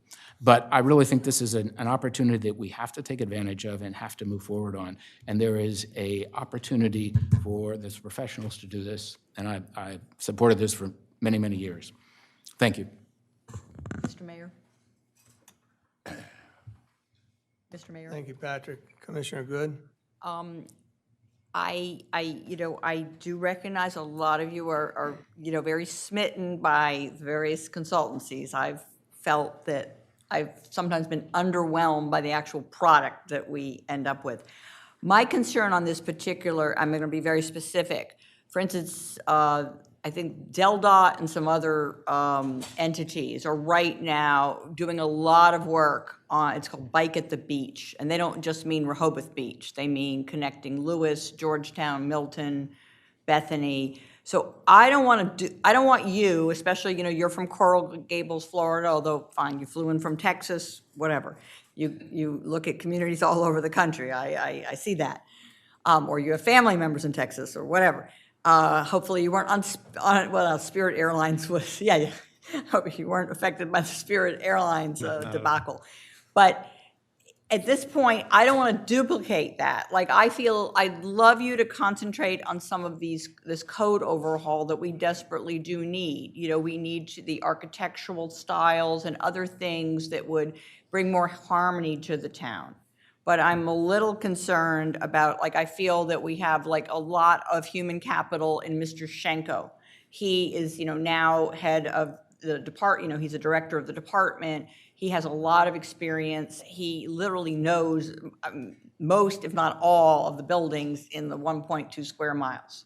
You can't possibly be familiar the way Mr. Schenko is. So I just want to make sure we don't continue down. We have had a number of consultancies which end up in binders and get ignored. But I think if we focus on the things that we're less able to do, although supposedly, with Ms. Bourne-Ogden having arrived, we were supposed to be, more, better able to handle that on our own, but that hasn't proven true. But at this point, I hope you could, keep your focus. Like the bike issue, I think there are a lot of people here who are aware of a lot of factors right now going on with that, and I'm worried about your getting involved in that because it would just take so much time for you to get up to speed on that. So I think that our in-house staff is in a better position to handle that, just honestly. Thank you, Suzanne. We're not asking for a response. That's just a comment. Mr. Mayor, could I? Are there, well, I wanted to go next, and I'll call on you, but I'd like to know if there's any objections to carrying forward. Commissioner Galante? No objection to moving forward. I just wanted to raise a point and then ask a question. So first, Joe, thanks for the presentation. As an urban planner, I'm excited about this and the opportunity that it represents for the city, and I'm supportive of this project going forward. I don't want to predestine any outcomes, but based on your experience with other communities and in particular coastal communities, I'm kind of curious if you could give us some examples of outcomes that have come from previous charrettes, so that I know we've talked a lot about the code, but are there other ones? And again, I don't want to predestine anything, but just based on your experience, just to sort of maybe whet the appetite of this community and get us more excited about this. Yeah, so, well, from being, your involvement in municipal planning is that often we don't get to live long enough to see the outcomes. Just ask Pierre L'Enfant, who laid out Washington. And in hindsight, he would probably tell them, I told you so. We were going to grow a lot bigger than you thought, Mr. Jefferson. But one great example is in Bradenton, Florida. There was a boom that went. They're like a sister city. They're the poor stepsister to Sarasota. Sarasota got all this redevelopment. Duane Platter-Zyberk, I think you're familiar with, did a code for the downtown, built up. Bradenton missed out. And so then we wrote a form-based code for them for the downtown. They had a community redevelopment agency. It unlocked, I don't know, $50 or $60 million of reinvestment. So they started paying attention to the waterfront. They had no had no river walk there, and got a lot of housing that hadn't been in the downtown. We kind of stopped the state from building these ugly office buildings, these state office buildings, and building something more in context with the town. That was a good one. Jan mentioned Clematis Street in West Palm Beach. We actually did the streetscape for the street itself. These giant round bollards that they go take pictures next to them. And so there we took the curb out, and we put bollards in that you could on both sides of the parking spaces, so that the city could, if there was something going on like a sidewalk sale like you've got here, you could take away a couple of the parking spaces, and you could kind of control those public spaces, and the bollards kind of kept the cars out of the people area. But I mean, we literally went down there. They opened one block in a safe skateboarder road diagonally across the street, and the traffic was moving so slow because it's paved. It looks like you're driving on a plaza, so the cars go really slow. They're trying to figure out where the parking spaces are. And and there's people just jaywalking everywhere. And so I would call that an immediate success. I did exactly what we wanted to do. So that's a good one. Let's see. We did a lot of work in South Carolina and small communities.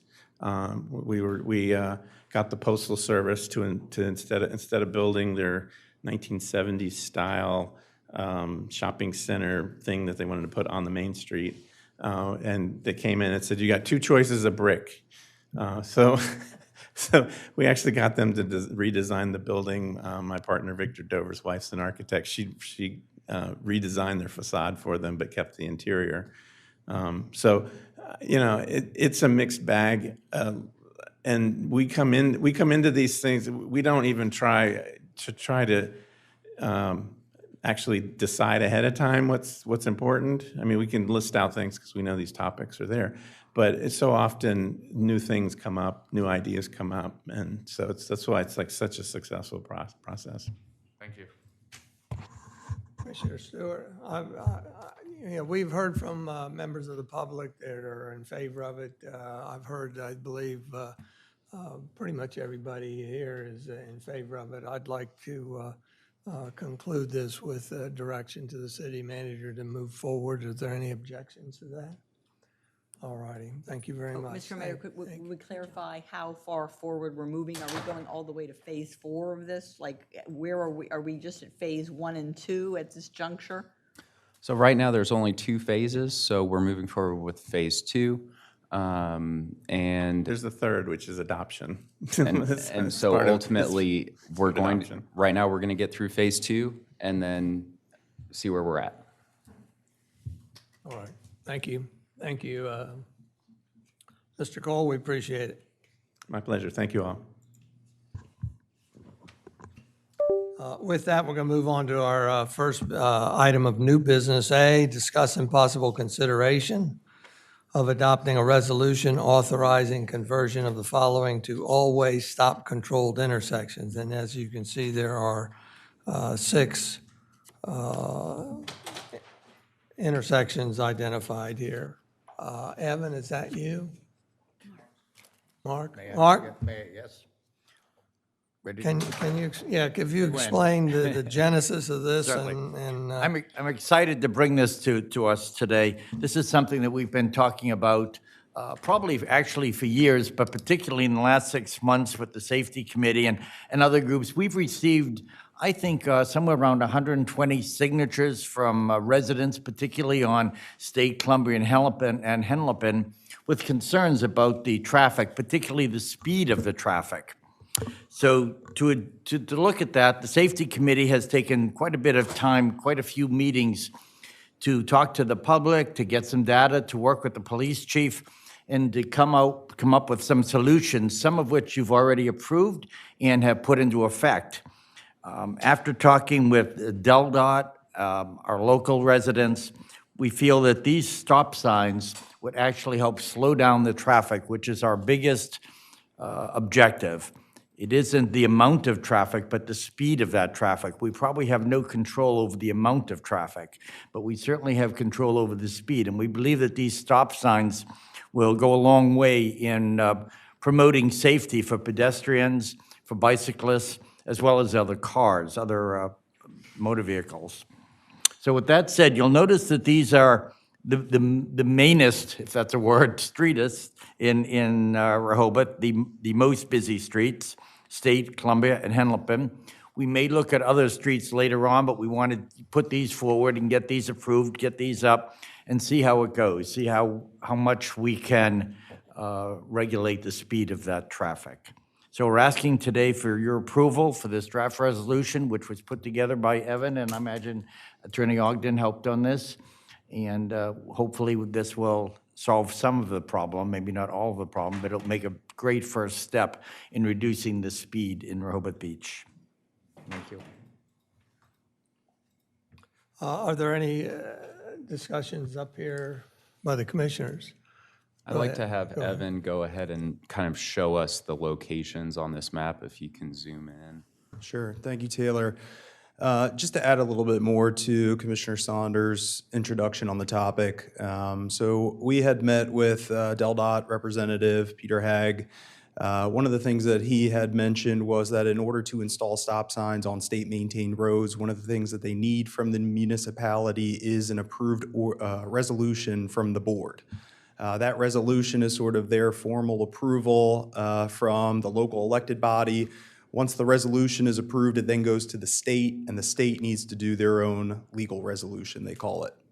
In addition to the legal resolution that has to be done at the state level, they also require a signage and striping plan, which is one that we have started. It is simply just locating the stop sign placements on a street, including images of, again, where the stop signs are to be placed, and then just additional context, whereas, where are the stop bars going to be identified or marked on the street. Additionally, there's some temporary signage and notification that has to go up ahead of the stop sign installation, just to let people know that there is a change in the traffic pattern. So what we have on the screen is just, it gives a little bit more context to these locations. So there's some aerial images, and then there's some actual street view depictions of where the proposed stop signs are to be placed. So this is sort of the start of our signing and striping plan for the state. What is shown on the screen right now is State Road. The intersections on State Road are Hickman and Canal, which you can see down here. The two stop signs proposed are shown in red. And then also State Road and Munson and Grove Streets. And we'll get to the street view locations here in a minute. Moving on to Columbia and Henlopen. On Columbia, the first stop sign is located headed east just before 4th Street. And then further down, headed west, is located just before 3rd Street. On Henlopen, again, the intersection would be Henlopen and Grove, both east and west. And then further down on Henlopen, headed east and west, where Henlopen intersects 3rd Street. I'll briefly run through sort of what these locations look like. Again, starting off with State Road. This is State and Hickman and Canal. So this would be headed east. This is headed west. And again, on State Road, this is Munson and Grove, or I'm sorry. This is Hickman and Canal. The top was Munson and Grove. So Hickman and Canal, again, headed east and then headed west here. I'll zoom in a little bit here. This is on Columbia. This is just before, the picture on the right is headed east just before 4th. The picture on the left is headed west just before 3rd. And then moving on to Hickman. Again, this is headed, Henlopen, I'm sorry. Henlopen headed east just before, this would be Gerard.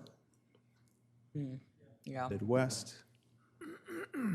And then Henlopen at 3rd, headed east and headed west.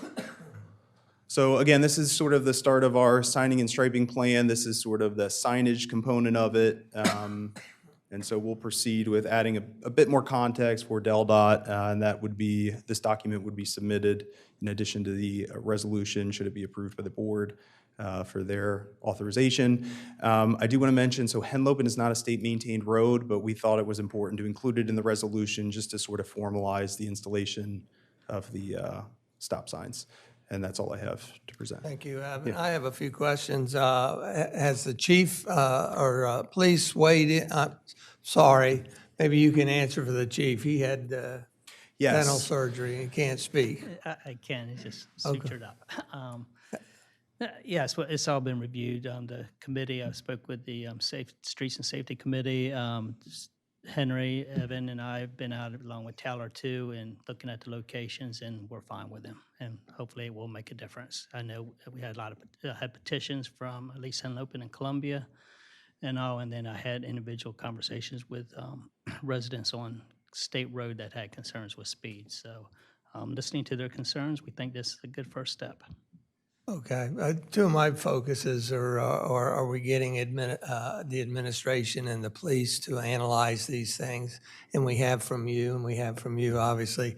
And then the other focus would be, have we given adequate notice to the members of the community, especially those on the four corners and everything? And according to you, you're saying. We have had no believe- negative response. Okay. We've had several times that we've had meetings that had been open to the public, and people have come in support of various stop signs, even lowered speed limits, we had support.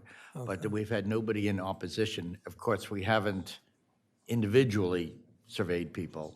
Okay, okay. Evan, can you put the overhead view of Henlopen at Third?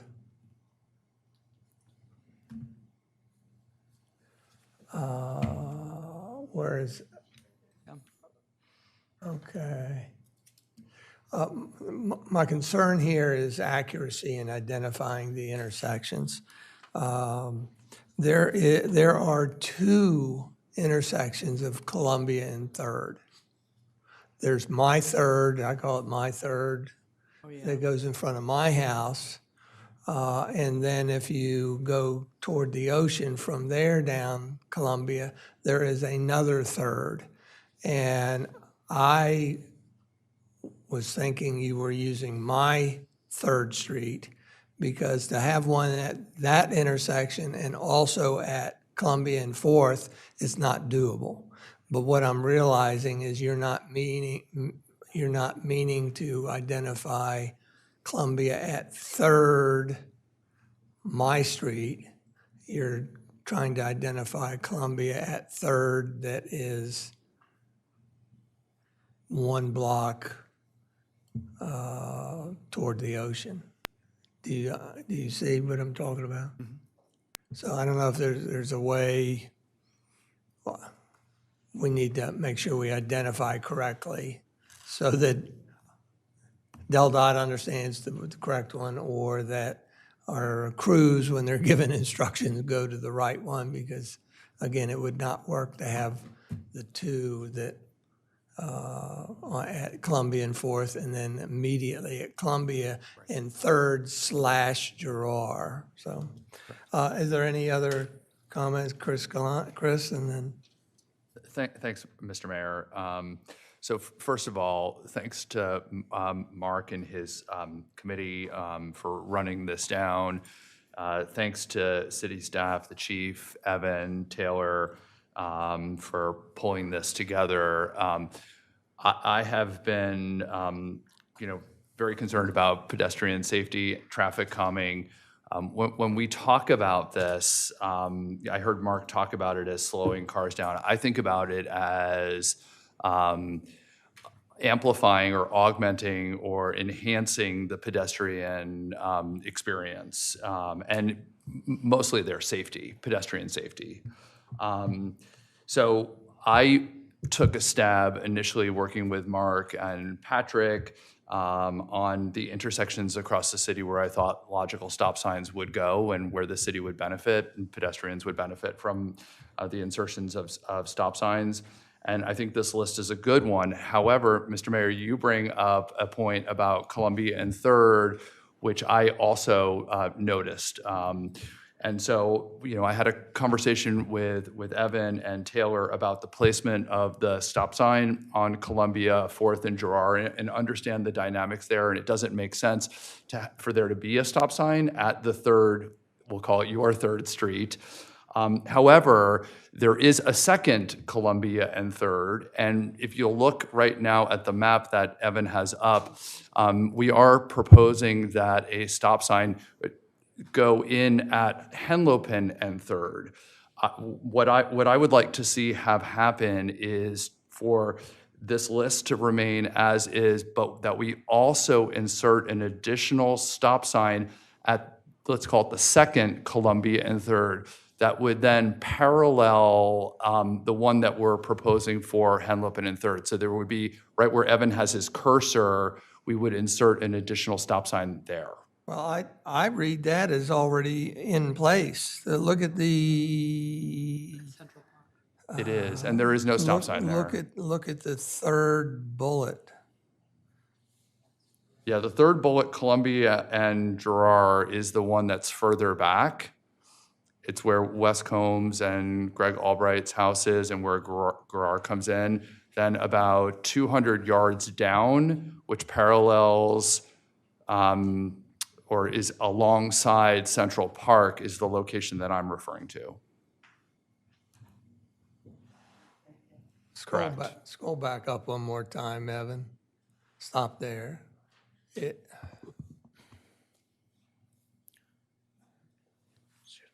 I have no quibbles with this one. This is right. This one makes sense. All I'm saying is that we should add an additional four-way stop sign at the next, as you're traveling east, intersection of 3rd and Columbia.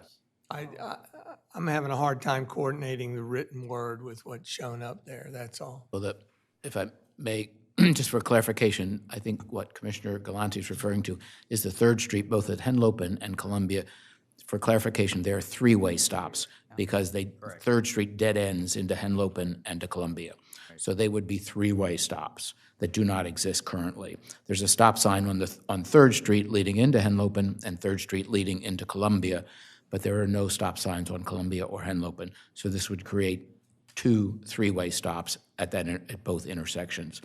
3rd Street on Columbia, they're dead ends into Central Park, and on Henlopen, it dead ends into what are being the Martin home that is now 2 homes that it was sold. So there are new developments that are going in right at that intersection.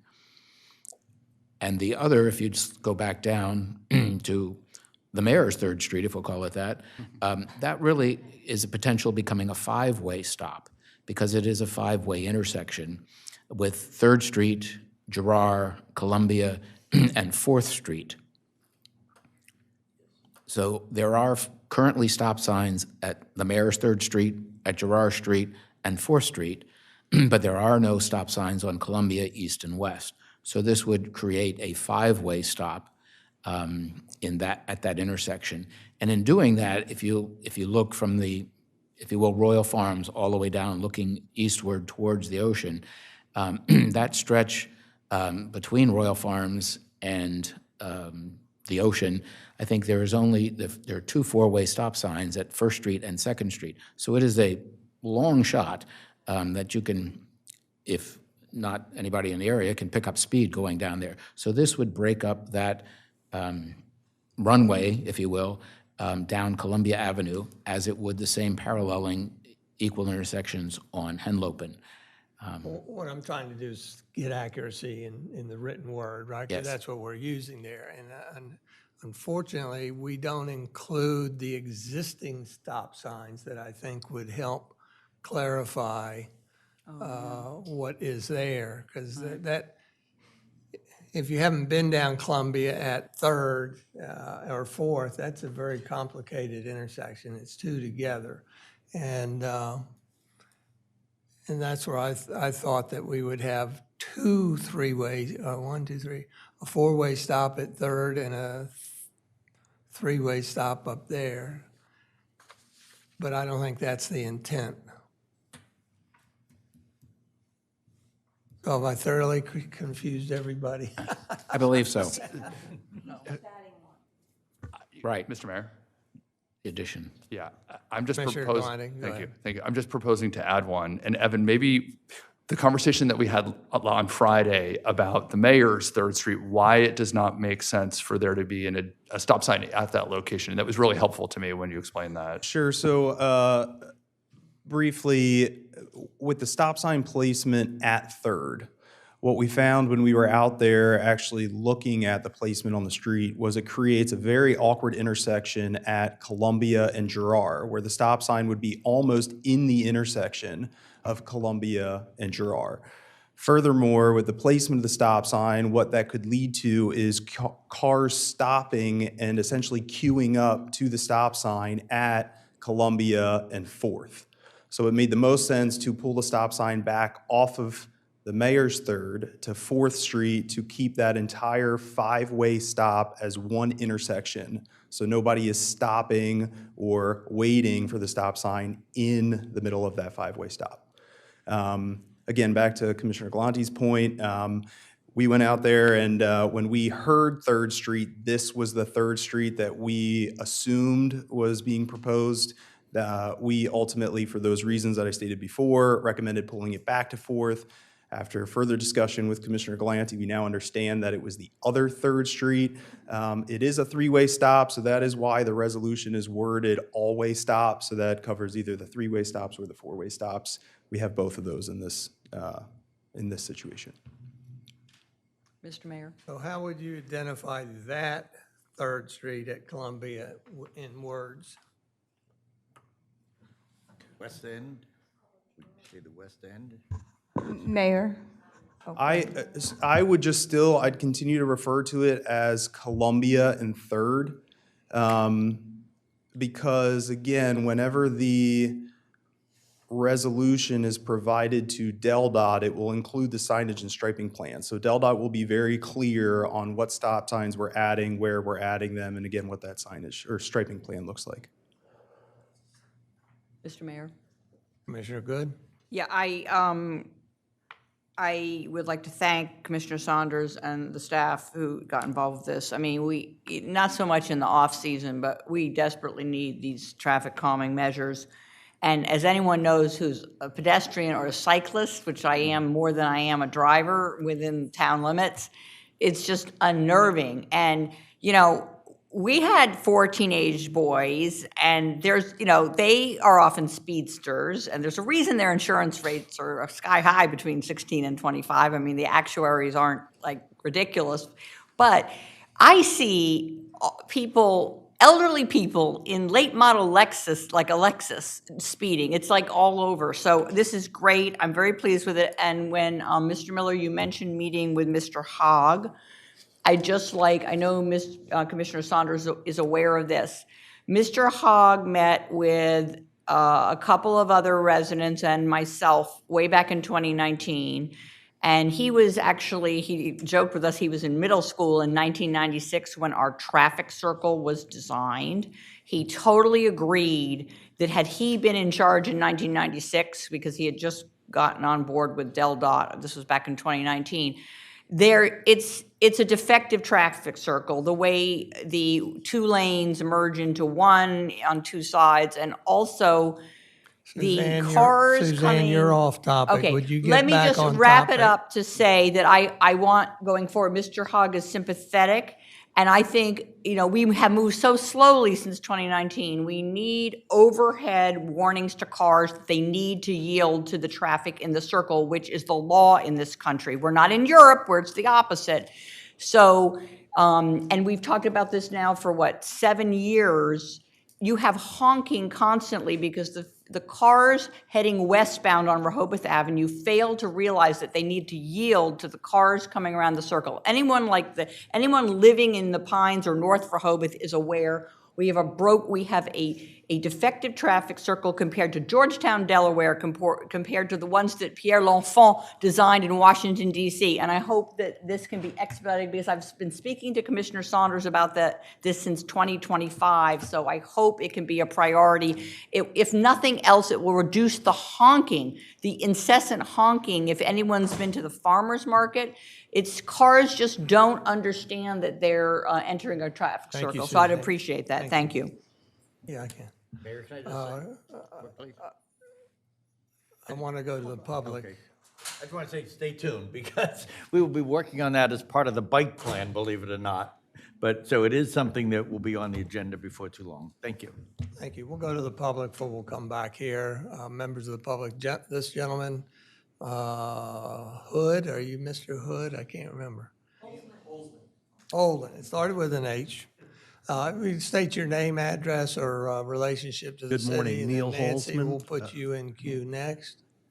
51 Columbia Avenue. Thank you, commissioners, for all the work you do. I am in favor of the resolution, but I do want to remind people that just putting in stop signs is just part of it. And lately, the police department's done a really good job of being more present out in the Columbia Avenue area. If they make a stop, they get a free protein bar from my wife. She walks out and gives the policeman that's ticketing a protein bar. So we're looking for that in the house now. But if these stop signs go in, we still need to support the police effort and give them all the encouragement we can to keep doing what they're doing, because bad behavior will still continue to happen, even with the stop signs in there. I keep saying we should be like Ellendale. Everyone knows you don't drive a mile over the speed limit in Ellendale. Maybe we can get that reputation in Rehoboth too. Thank you. Thank you, Mr. Nancy? Hi, I'm still Nancy Doyle, 202 Country Club Drive. Echoing thoughts, thank you, Mark, and your committee. This is wonderful. And if for any reason I just have a little lobbying, the state should give you any guff about too many stop signs in State Road between Hickson and the Munson one, I drive the Munson one east to go back to my house at least twice a day. And it's actually really dangerous not being a three-way stop because you can't see on the left. There's a slight upgrade. It's not exactly perpendicular, and there's a tree, and you really have to strain to see if someone's coming. State Road going in a southwesterly direction, and it scares me, actually. So I was going to propose like a mirror so I can carefully look that way. And I'm not that old. It's not that hard for me to turn my neck. It's just drive it sometime and check. It's dangerous. So if they don't let you do state, prioritize state in Munson, because I don't want to get into a traffic accident. Also, on that particular intersection, there's a lot of people going on Munson.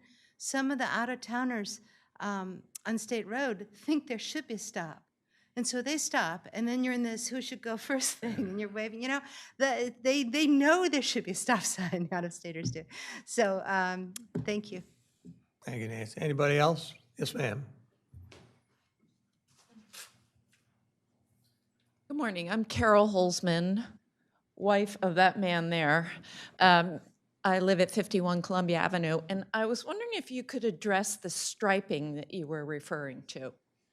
Sure. So one of the things that we would have to do is add the stop bars. So that's just the white block that's marked out on the street before the stop sign. And so we'll have to do that. There is some additional signage that we'll have to do. So usually with the addition of or creation of four-way stops, you'll see smaller signs that say four-way. If it's a new traffic pattern, it'll say new, and then DelDOT likes to see signage placed just before the stop signs that indicate there's a new traffic pattern, just to alert drivers. Say that again. And double yellow, yeah, double yellow lines. I think we recently added that on Columbia. Columbia and state, I asked the state if they would restripe, but Henlopen, we have to. Okay. So Columbia we've done, state we're working on with the state of Delaware, the DelDOT folks, and then Columbia Henlopen we'd have to do. So we are, let me get out in front of this because I know Commissioner Gossett's going to ask me about timeline. So the plan would be this week we will go ahead and finalize the signage and striping plan. We'll submit that to the state. I don't know how long it's going to take the state to do their final legal resolution. We'll have to wait for them to have the final approval or their resolution before we add the signage and striping. We are already getting ready to place an order for the stop signs, the additional new signs. We're starting to talk to a vendor about contracting for the center line and the stop bars, because that way it's done professionally with traffic grade, not just paint, but thermoplastic.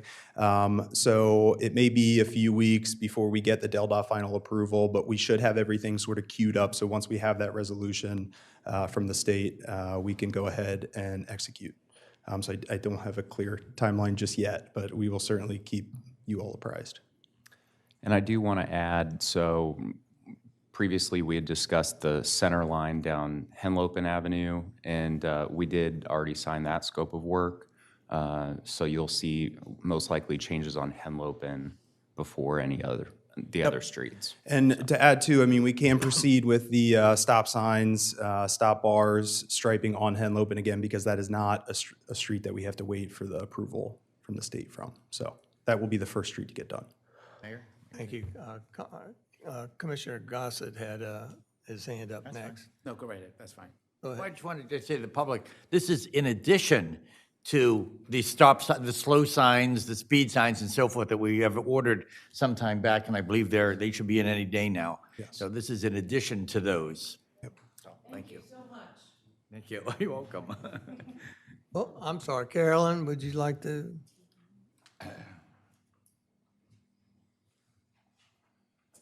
Carolyn Diefendorfer, city resident. I guess the one, as long as, because to the mayor's point, the wording in here is a little confusing. As long as we're not talking about one, if you're heading towards the ocean on Columbia, as long as you're not talking about one at both 4th and then at the Girard 3rd, I think that makes sense. Those are too close together heading in that direction, would be the one thing I would point out. The other thing, State Road. So when you add the four-way stops, does the flashing light at Munson stay? And do we need a flashing at Hickman to make it consistent, or do the stops take over and you don't need the flashing light? I think that should probably be thought about, because I think that's going to make it even extra confusing for people to have a stop sign and the flashing light for crossing. Thank you. Thank you. Anybody else from the public? If not, Patrick, did you, No, I offer a motion if we're ready for it. I think we're ready. Okay.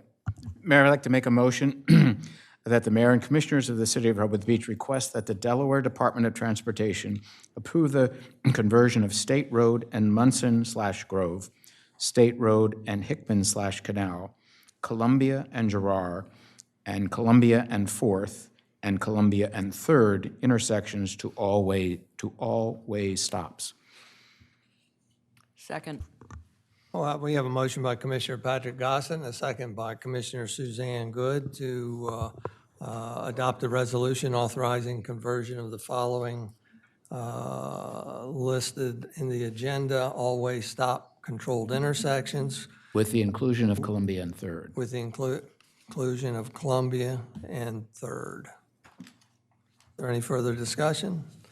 If not, if all those in favor signify by saying aye. Aye. Those opposed? And the motion carries unanimously. Thank you very Mayor, much. I'd like to make a second motion Okay, that the mayor and commissioners of the city of Rehoboth Beach also authorize the installation of all-way stops at the intersection of Henlopen and Girard and Henlopen and 3rd. Second. we have a motion by Commissioner Patrick Gossett and a second by Commissioner Chris Galani to install all-way stop controlled intersections at Henlopen Avenue at Girard Street and Henlopen Avenue at 3rd Street. Is that correct? Is there any further discussion? If not, all those in favor signify by saying aye. Aye. Those opposed? And that motion carries unanimously also. Thank you very much. Thank you all for being here and sharing that. We're going to move right, actually, before we move right on, I want to share something with you. That if you recall, I gave a mini lecture on civility policy some meetings ago. And it only works in part if it's enforced. And Commissioner Good, I want to point out to you that at approximately 1 hour and 29, 1.5 hours into the meeting, you said something derogatory about our city solicitor. And I want to let you know that I want to do my best in the future to try to cut that off immediately, that continued derogatory comments about Lisa Ogden Mayor, or there's any other oversight. commissioner There's or oversight, staff. which is Well, our job. You do not have the floor. You do not have the right to be uncivil. You can have we can have disagreements, but they must fall within the civility policy. Thank you very much. Mr. Mayor, No, I would we're like- not debating it. if we're You do not overhauling have. the you code and do we now not have the a full-time solicitor, one of the goals of You do not have the floor. The next on our agenda is new business B.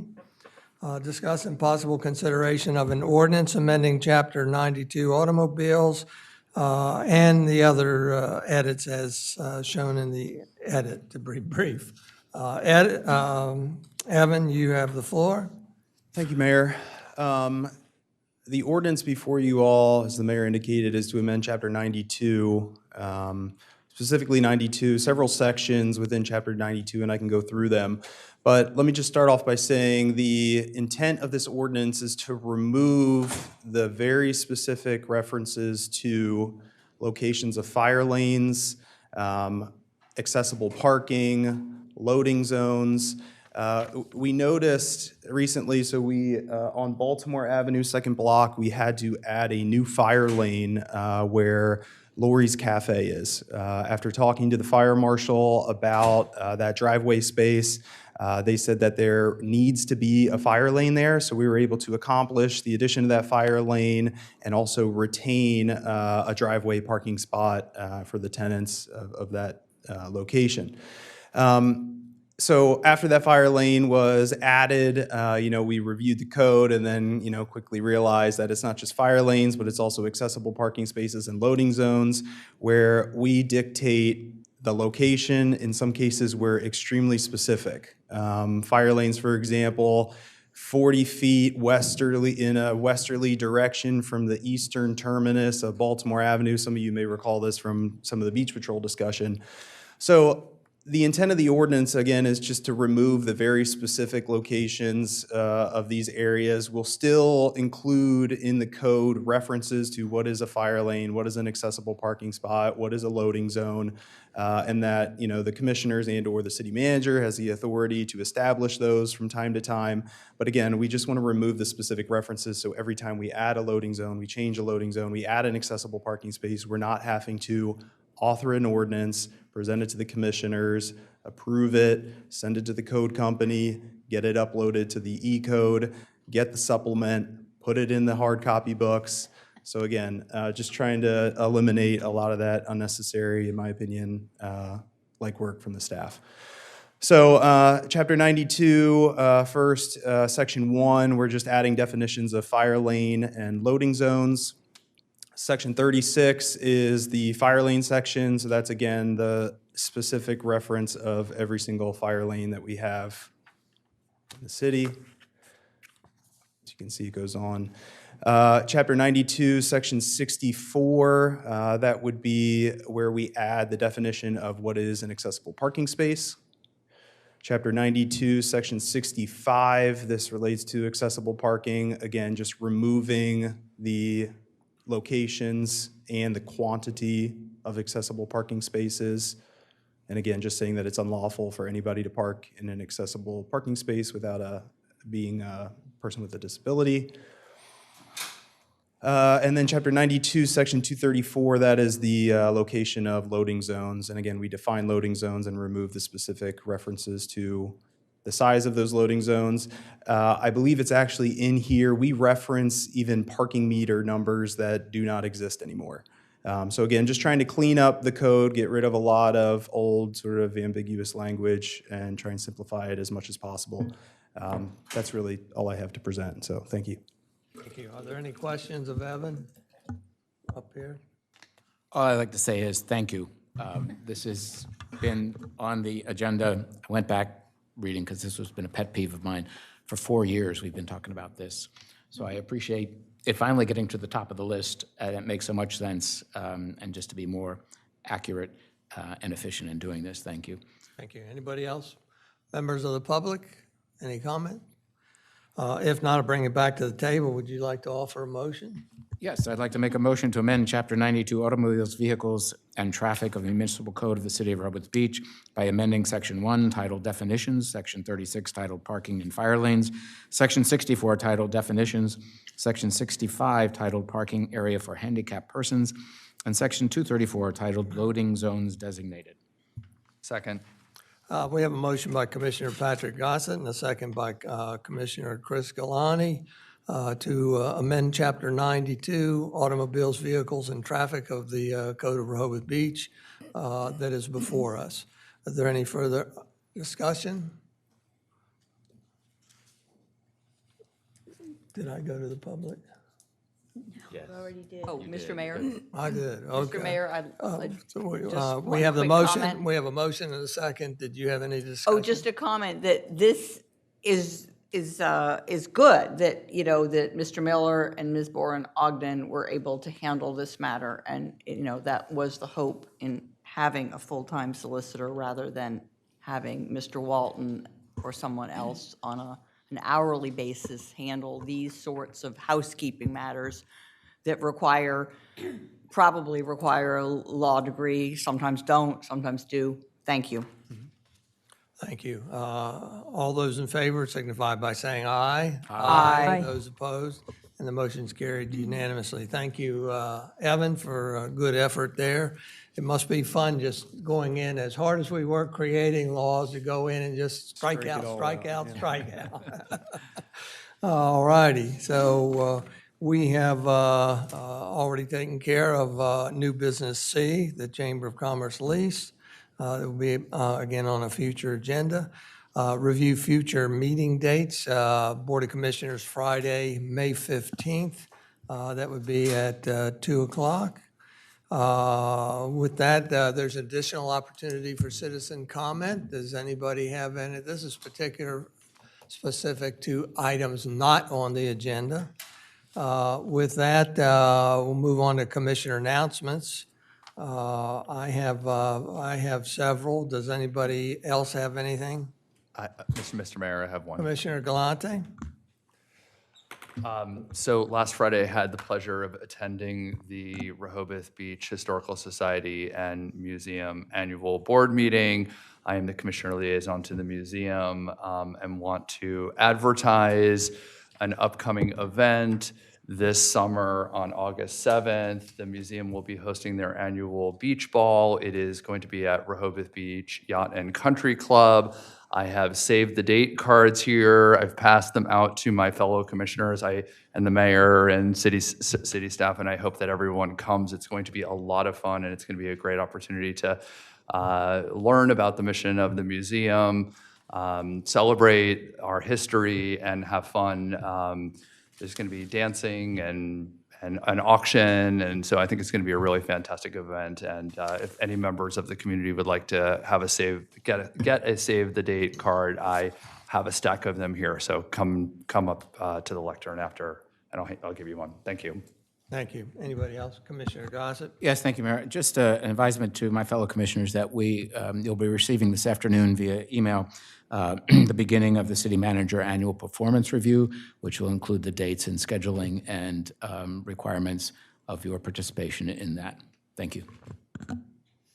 Thank you. Anybody else? No more announcements? I've got a few to do here. One is I want to remind everybody how I frowned. I think we should frown on using telephones during the meeting. I looked left and right today, and I did see some use of cell phones. Appreciate you not using them. Number two is a future meeting date change. Juneteenth is June 19. That's a Friday, our regular meeting. I am moving that to, that's a holiday, so I'm going to move that to June 18th, also 2 o'clock.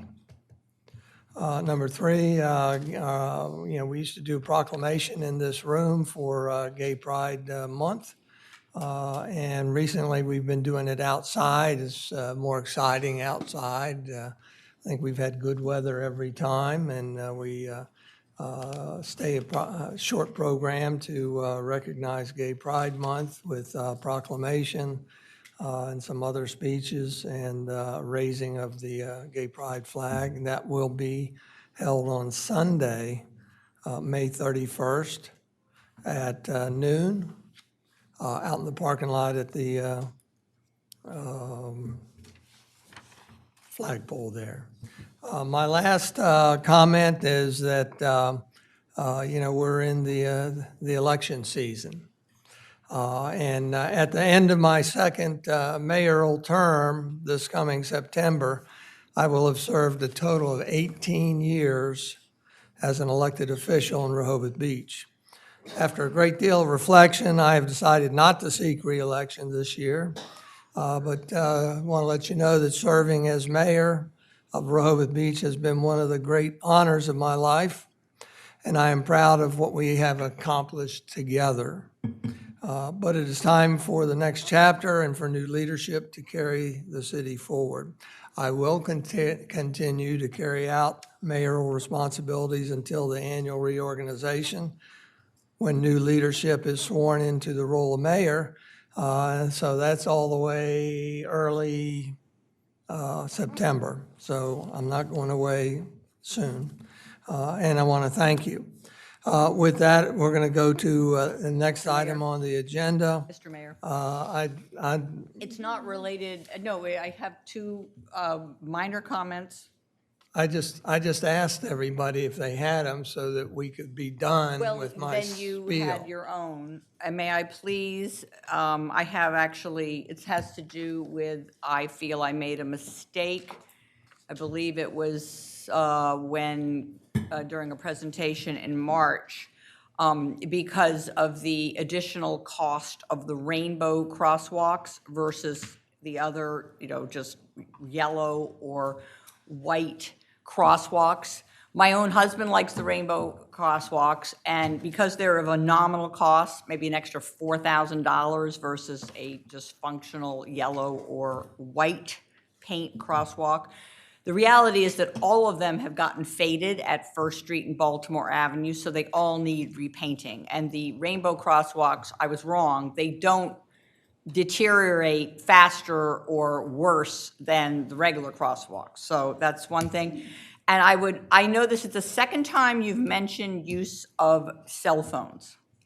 Let's give some perspective here. Now, my children are no longer young, but if a commissioner were to have young children, Commissioner, you do. using a telephone once an Commissioner- hour or two during a meeting. You do not have the floor. And I said before, you have the opportunity, we all have the opportunity to use our phones. And what we do to do that is we leave the room. Leave the With room to that- send a with small that, te- a you short do not text? have the floor. So to send a small You text, do not a have yes the or a no, floor. we need to leave the room. Yes.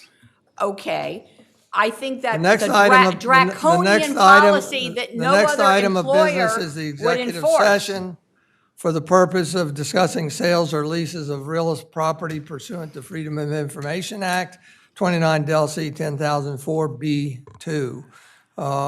Can I have a motion to like to go move- into executive session for those reasons? Sorry, Mayor, I would like to move that we go into the executive sessions for the purposes you enumerated. Second. We have a motion by Commissioner Susan Stewart and a second by Commissioner Chris Galani to go into executive session for the purpose of discussing sales or lease of real property pursuant to the citation for freedom of information. Is there any further discussion?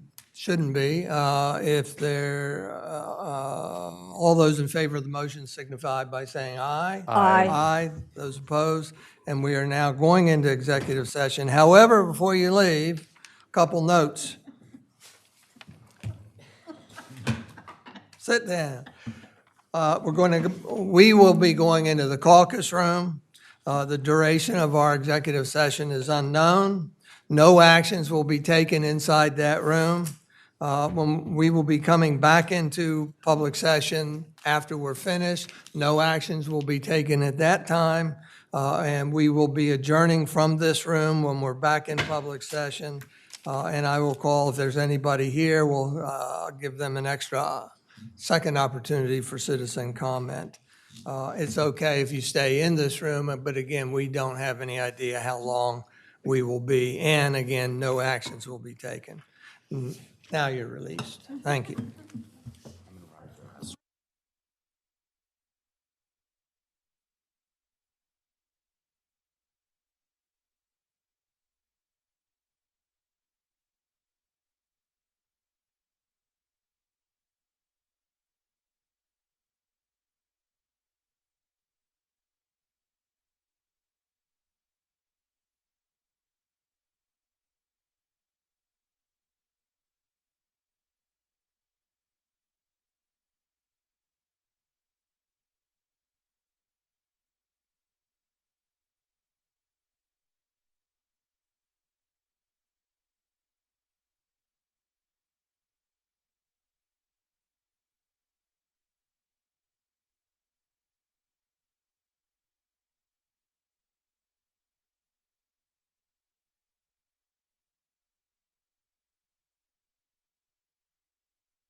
Yeah, I could have figured that out. Yeah, I could have figured that out. Yeah, I could have figured that out. Yeah, I could have figured that out. Yeah, I could have figured that out. Yeah, I could have figured that out. Yeah, I could have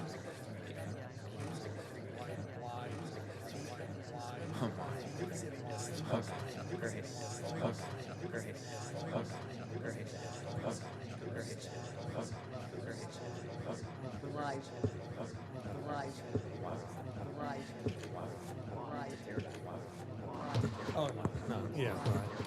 out.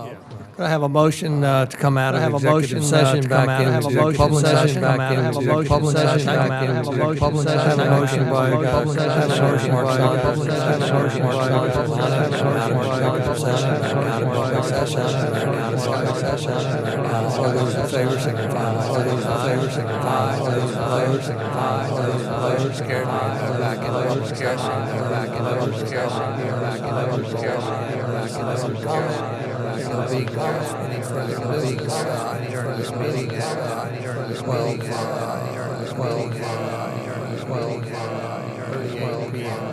p.m. a.m. Yeah, whatever. Yeah, whatever. Yeah, whatever. Thank you. Yeah, whatever. Thank you. Yeah, whatever. Thank you. Yeah, whatever. Thank you. Yeah, whatever. Thank you. Yeah, whatever. Thank you. Yeah, whatever. Thank you.